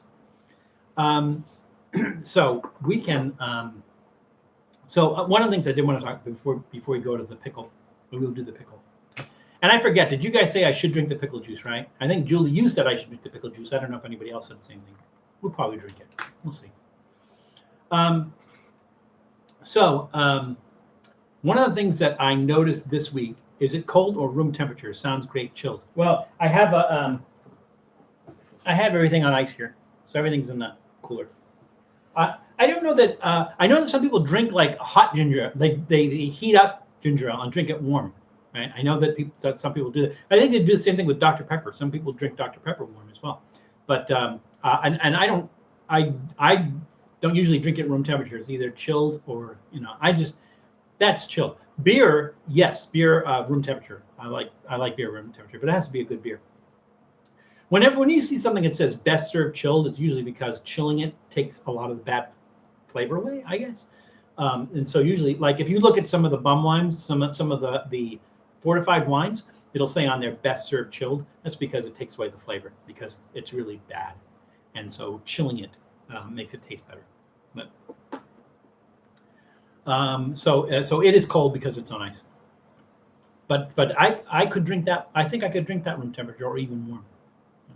I drink stuff when it's room temperature only chilled. Oh, I can't drink stuff when it's room temperature only chilled. Well, But now, so maybe it's not a European thing, but I thought I know in companies in countries like Germany and even in England that they drink a lot of their beers room temperature. But is that different for Sweden? Well, and then again, in Sweden, everything's chilled because it's so far north. I'm kidding. I know you guys have summer too, but still. So beer in Sweden, would they drink beer room temperature, or beer will always be chilled? I don't know. So one of the other things I wanted to talk about. So and I was going to kind of keep it a secret because I want to film an episode with it and everything, but it's okay. I don't care. Campbell's announced they have a new cream of bacon soup. Now, if you go to the website, they tell you where you can get it, and they'll give you a map of your area, and they'll have certain stores that have it. So I went to the stores that said that they had the Campbell's cream of bacon soup. I went to find it, and they didn't have it at those stores. So I sent Campbell's an email saying, "Hey, what's the deal? Because the places you say have it, it's brand new. If you go to their website, if you go to Campbell's website, it's like the first thing they say. It's like, hey, new, try our Campbell's cream of bacon soup." A big thing. So I couldn't find it. I went to a couple of stores that where they said they had it and they didn't have it. So I sent Campbell's an email and they responded to me. So this is what they said. Due to significant product demands, I don't know if they mean that product, due to significant product demands, Campbell's has temporarily limited production on several varieties to maximize the overall output of products. As we work quickly to build up inventory, Campbell's is adding many of those limited varieties back into our supply chain with hopes that they will be available for purchase at your local retail in the fall. So it's just really bizarre for me because they made a big deal out of announcing it. You go to their website and they show it. They tell you the places they can get it, but you can't get it there because they've limited production on it and it won't be available again until the fall. So it's just like, it just kind of pisses me off a little bit. I'll get over it. Val and we perfect. Hey, Chuck, how's it going? Chuck Rowland in the room, everybody. Say hi to Chuck Rowland. No, seriously, say hi to Chuck Rowland. Hey, Chuck, good to see you here. Nice to have you on one of our live streams. We got about 15 minutes left, but you are never too late. You are always welcome here. Our door is always open unless it's closed, like that one is right now. Yeah, so cream of bacon, kind of like disappointing. Now, I was hoping that Bacon 420 would be here. I don't. Maybe he is. Maybe he's watching, and not there. But Aaron was Bacon 420. So a couple of weeks ago, I don't know if you saw our Limburger episode. We did we made a Limburger sandwich. We did it traditionally, but we also made a grilled Limburger cheese sandwich. And he left a comment. I don't know if it was on the YouTube channel or on the Trippy Food the Facebook page picture. He left a comment and he said, "Oh, I was expecting you to do like Limburger fries or something like that." So he would be happy to know this, but he's not here. Right? At least I didn't see him unless he snuck into the room.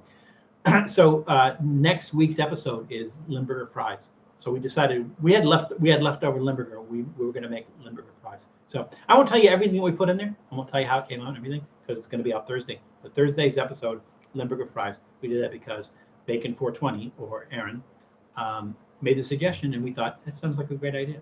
So that's what we did. So pickle time? Yeah, pickle time. Now is as good a time as any. Is this one of those resealable things? It really isn't. Okay. Tear here. I always do what I'm told. So when they tell me to tear here, I tear here. This is going to make a mess. Do I have napkins? Holy crap, I can smell that from here. Whew. It doesn't smell hot. It just smells pickly. It just smells really strong, vinegary, pickly smell. Wow. I'm going to ask you guys. So we are doing, Chuck, you just came in. Hey, Steve Russell, welcome. If you just came in, we have about 15 minutes left, but you are never too late. So everybody welcome Steve Russell. So if you just came into the room, we did some other snacks. Maybe we can do a quick recap afterwards. Maybe we just mix stuff together. Who knows? Oh, that's what we should do. Before I take you this pickle, I'm going to do this. So the snacks that we did was Deep River Snacks, salt and cracked pepper flavored kettle cooked potato chips. We did those. And as a recap, all we tasted was the pepper, the salt and pepper. Couldn't taste the potato and chip. The other one we did was this Torres Select foie gras flavored chips. And it was really good. Really, really good. But a little bit on the expensive side. I think like $2 something for that bag. So we're going to do this. We're going to put them together. Oh, we also took the foie gras ones and we put some gochujang on that. Should I put gochujang on this? You think? Yeah, let's do it. Drink it with a straw. I would, but I don't have a straw. I should have brought a straw. You guys had let me know. I would have brought a straw. Just had to drink it out of the bag, I guess. All right, so I'm going to put some gochujang on the foie gras and salt and pepper chips. Here we go. What a mess.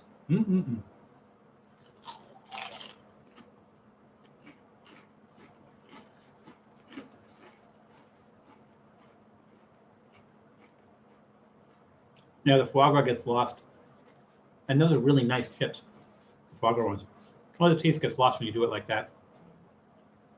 So again, the gochujang is made with peppers. You have the black pepper in the other chips, and that's the predominant flavor.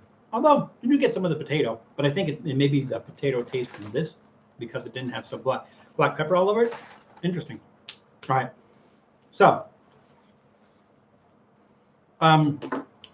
this is Van Houten's hot pickle, hot and spicy flavor. I'm going to leave it up to you guys. Do I need to eat the whole pickle? Should I eat the whole pickle? Should I take a bite out of it, see what it's like, or do I have to eat the whole pickle? And let you guys know. I mean, let you guys do it. We're a democracy here. Let me know. Hot pickle, yes, no. Whole thing, or just a bite. Trafigo says eat it whole. Anybody else? Steve says whole. Well, I mean, okay, I'm sorry. I'm going to eat the whole pickle. I'm not going to eat it whole. I'm not going to, no, that's crazy. It wouldn't even fit in my mouth, as far as I know. Try it first and then eat the rest. Big bite. Okay.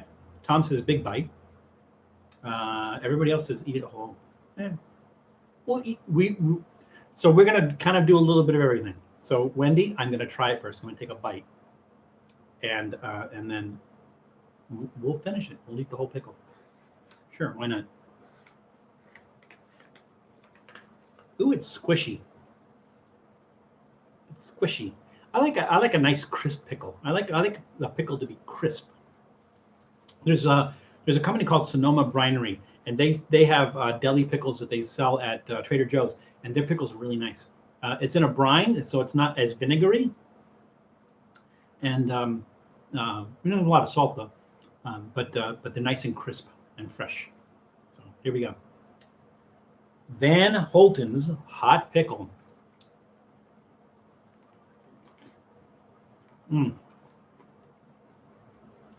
This is Matt Zion's worst nightmare.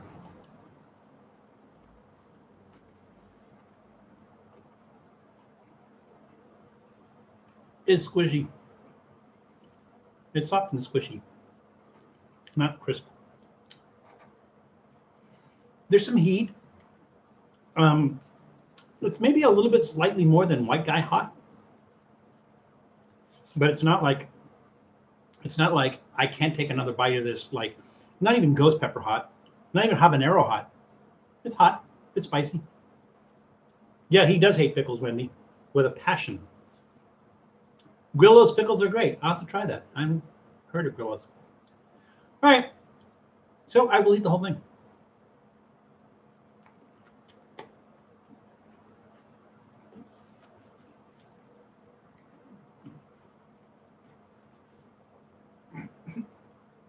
That was in the throat. That was hot. But the thing is, the vinegar kind of accentuates that heat, you know? I'm scared of that juice now.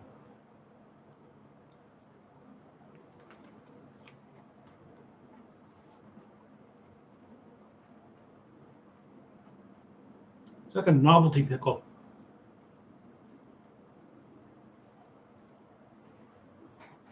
I'm going to give this a thumbs. Not a total thumbs down. I'd say thumbs in the middle. They give, it is as advertised. It is hot, and it is spicy. It is really, it really does have some spice to it.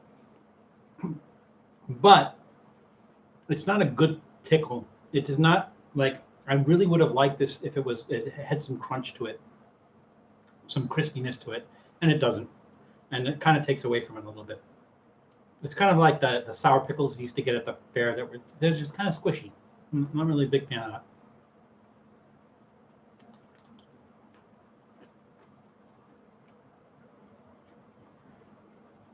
I'm going to change it from thumbs up to thumbs down. Because what's the point of the novelty of making it a hot pickle if it's a substandard pickle? And it kind of is.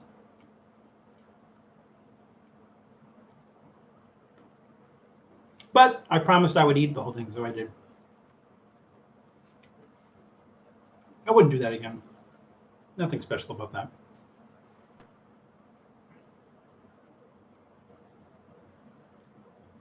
Yeah, that's weird. The vinegar and the burn kind of weird.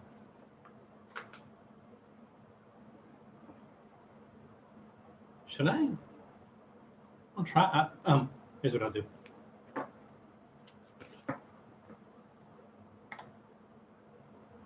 Rinse that out.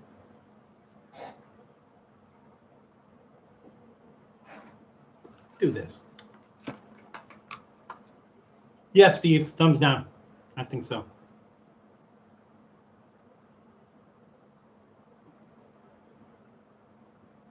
We'll do a shot of this.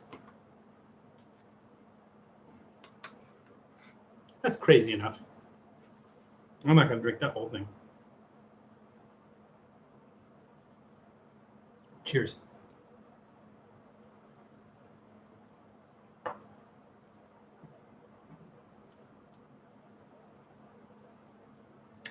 Yeah. Doesn't even taste like a shot of pickle brine. Yeah, it's disappointing. I need some more of these. I'd like to. I think. Yeah, I think so.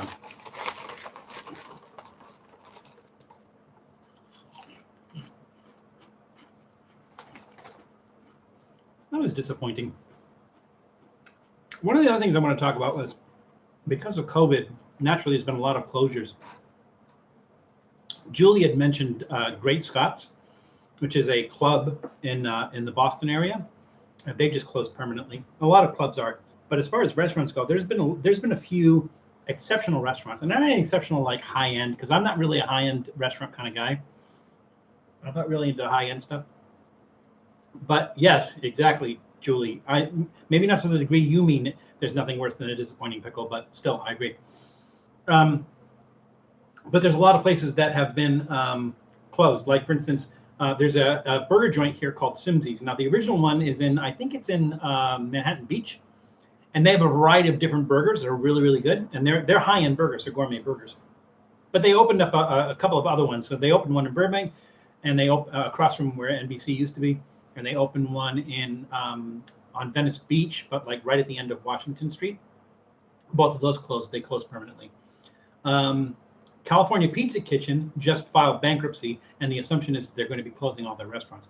To me, that's not a great loss. I've never really been impressed with California Pizza Kitchen, their pizza.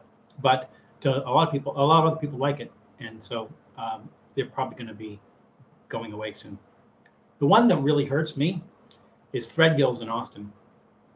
Because Threadgill's was one of the places where Janis Joplin kind of became famous, because it was a club, but then they also had, like, chicken fried steak and kind of like country food there, and the food was really good. And I'd been there a few times, when I lived in Austin. I'd been there a lot. But Threadgill's, I think Huts is gone. The burger place in Austin, Huts is gone. A couple of other places in Austin that were like a big place to eat, and they're gone too. But this Threadgill's one really hurts because there's history there, as far as musical history, blues and stuff. There's a big history there that's gone now. Threadgill's is permanently closed. In Portland, now this is good news. So in Portland, one of my favorite restaurants in Portland, which was Le Bistro Montage, which is kind of like a Gulf Coast fusion in a kind of a punk environment, in a condemned hotel, was one of my favorite places to go in Portland, and they closed. But they are now reopening a food cart. The food cart is called Montage a la carte. And I don't know exactly where it's going to be, but and the menu will be limited, but it's just good to see that they're back alive, even if it's just in a small format. So that's good news. In Boston, Top of the Hub is closed. And Top of the Hub, it was kind of like, it was high end, but maybe like overpriced high. So it was like not real high end, but you're paying for the view because it was the top of the Prudential building, and it's been open for a very, very, very long time. It was one of those special places, like when I was younger, when I was in like 20s or 30s, it was one of those special places that you go every once in a while for something interesting and an incredible view. You went for the brunch. Brunch was a big deal there, but Top of the Hub is now closed at the Prudential building. They're closed permanently. Stoner Kitchen. Hey, I think we were just talking about you. Maybe we weren't, but hey, that's okay. We have 5 minutes left. You are always welcome. It is always nice to see you. But thank you for showing up. Thank you for coming in, even though it's late. So yeah, Top of the Hub is closed permanently. The one that bothers me, and Tom, are you still there? Tom, old man in Colorado, are you still there? The one that bothers me is Euclid Hall. So Euclid Hall is kind of like bistro, like almost gastropub, really kind of bar, like focus on the drinks and everything, but they really, really interesting menus. The last time I was in Denver, I ate there, and it was really, really great menu. Really interesting. Like I had a pig ears salad that was like really, really good, or crispy pig ears. I can't remember exactly what it was. It's really good.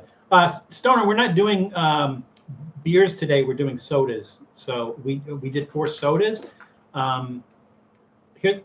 Here's what I'm going to do, because we have 4 minutes left. All right. But again, Tom, I don't know if you're there. You're still there or not. But if you're there, had you been to Euclid Hall? Because it just kind of, it bummed me out that Euclid Hall was closed. They're closed permanently, but they're kind of looking to see if there's another place that they can open later on. So it won't be before COVID that they'll reopen. Maybe they'll reopen after COVID and everything, but still not, sad to see. Oh, sorry, Tom. So what I was saying is Euclid Hall is closed permanently, at least during COVID, and at least at the location they were at. And I was just saying how they had a really innovative menu and really unusual but delicious food, and then they had a lot of craft beers and stuff like that. It was a really great place to eat. And I don't know if you were familiar with it or not, but the fact is that they just announced that Euclid in Denver, that Euclid Hall was closed permanently, at least until they can find another place and until COVID is ending. They may or may not reopen, but I thought that was kind of sad. So, Tom, do you have any experience with that? Do you have any experience with Euclid Hall? Had you eaten there before? I don't know. So that was the question.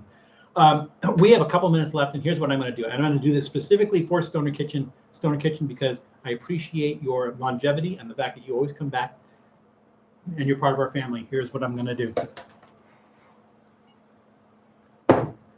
Here's what we did.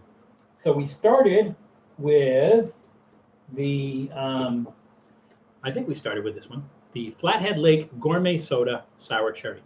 We started with that.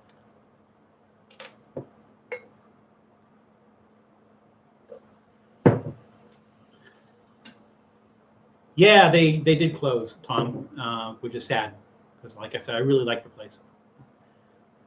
We did the Squamscot from New Hampshire, Squamscot Maple Cream Soda.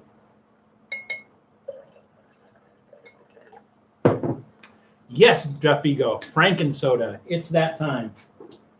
We did the Dr. Brown Cel-Ray, Marty. Dr. Brown's Cel-Ray soda, celery flavored soda.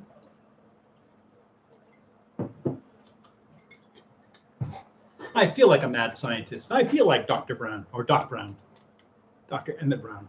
And we did Jamaica's Finest hot ginger beer, which was hot for a soda.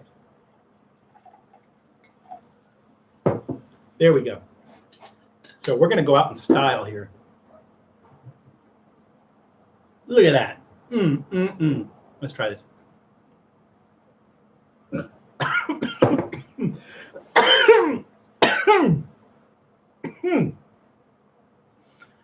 Julie, it was the ginger beer. Wow. That just went right to my throat. It was just, if I had liquid in my mouth, it would have been a repeat. That would have been a little disappointing, but you know. Oh my God, yeah. Maybe that's what it was. I was drinking out of a little shot glass, and this I'm drinking out of this big glass when everything is just coming up, and wow.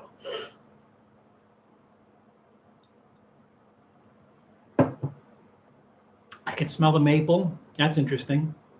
Have I heard of the Pump House in Longmont, Colorado? They have won gold medals at the American Beer Fest. I have not, but next time I come out there, I'm definitely going to check that out.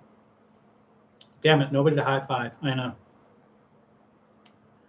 Well, okay, so the cherry comes through. I am definitely tasting the cherry. I'm smelling the maple. The heat, the hot from the ginger ale, from the ginger beer kind of dissipated a little bit.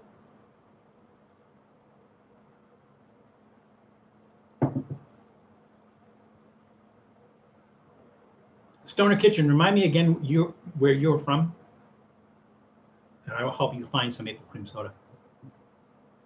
Because this is the one here was made from, it is made in Trippy Reckless.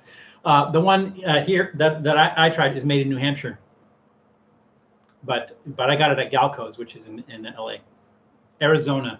All right, I'll find a place for you. I'll find out where to get it. Maybe get it online. That's really weird. You get the maple smell, but not so much the maple taste. You get the cherry taste. The cherry really comes through. The heat from the ginger heat dissipates. So you get it like initially you got that kind of whiff of it, the breath of it, and it went right to the throat. But drinking it, it's not there so much. So you get a little bit of the heat, a little bit of the spiciness, but not a whole lot of it. It's a weird concoction. It almost tastes like a spicy Big Red, is what this tastes like. Yes, Stoner Kitchen, that is Holland. So I don't know if you guys are familiar with each other, but you know, but welcome. Yeah, Tom, Pump House in Longmont. I have to try it. All right. Should I? I mean, come on, really? Should I? I'm going to.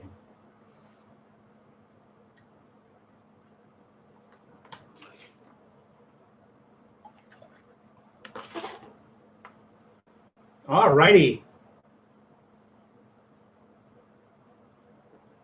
Oh wow. Okay, so that kind of reactivated. I don't know if it's the hot from this or the hot from the ginger beer or the ginger brew, whatever they call it. I don't know if that's, but then I got that again. Maybe it was just pouring it and it just kind of activated that. So here we go. Should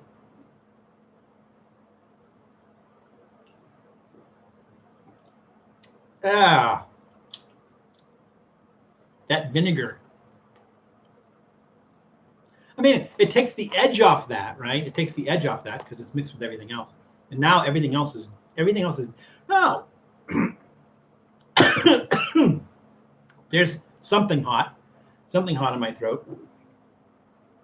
For some reason, this sour cherry cuts through. It's the strongest taste in there. The maple's kind of gone. It's there a little bit.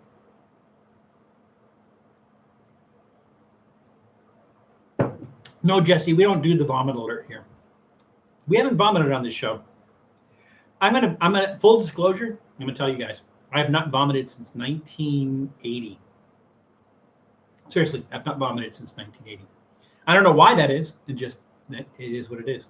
I don't know why I keep drinking this. It's not good.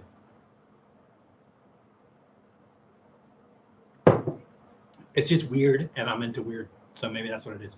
It's not good. Das Mud. Jesse, are you thinking what I'm thinking? Are you thinking what I'm thinking? Jesse, should I? What do you guys think? Yeah? The whole thing? Yes? No? I mean, we're not reckless eating here, but it's there. I don't like to waste. What do you think, guys? We're 4 minutes over, but that's okay. We don't have to go way over, but you know, we're busy, right? May as well. That's a yes from Tom. Jeff Fu would approve. That's 2. Chug chug. That Master Teague. Did you just come into the room? This is the first time I see your name here. In which case, like we're 5 minutes over, and you just kind of came in at the very, very end. But welcome, Chug. Yes, it's my show. Yeah, it's my show, but we are a democracy here, and I want to entertain you. So I don't, you know, if you guys have ideas on how I should do things or whatever, I'm open. Yeah, and that's another thing. If you guys have any ideas for shows that you'd like to see, let me know. Please let me know. All right. You know what? Screw it. Let's do it. All right. I don't usually chug stuff, so this is going to be interesting. And this is the hot stuff too, so wow. Okay. Hope I don't ruin my computer.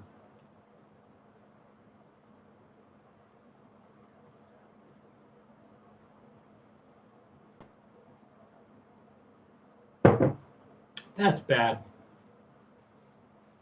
Oh God, that's bad. That was that was bad.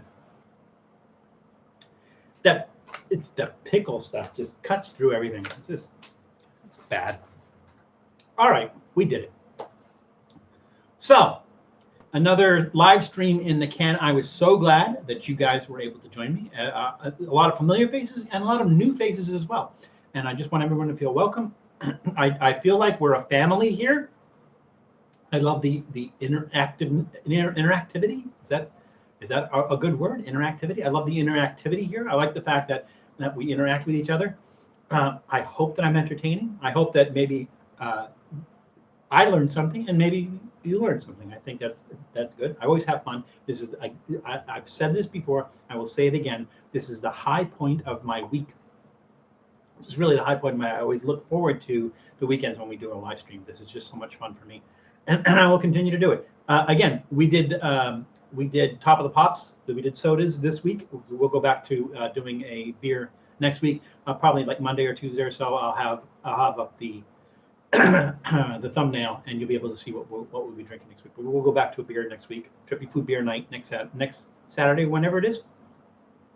Again, I appreciate every one of you. I love seeing you guys. I love seeing that some of you guys are diehards that have been here since the very beginning and been on every live stream that we've had, and then some new faces as well. But everybody's welcome here. It's a lively group. There's a lot of interaction here.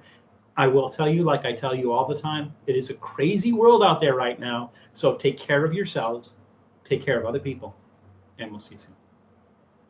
Bye, everyone.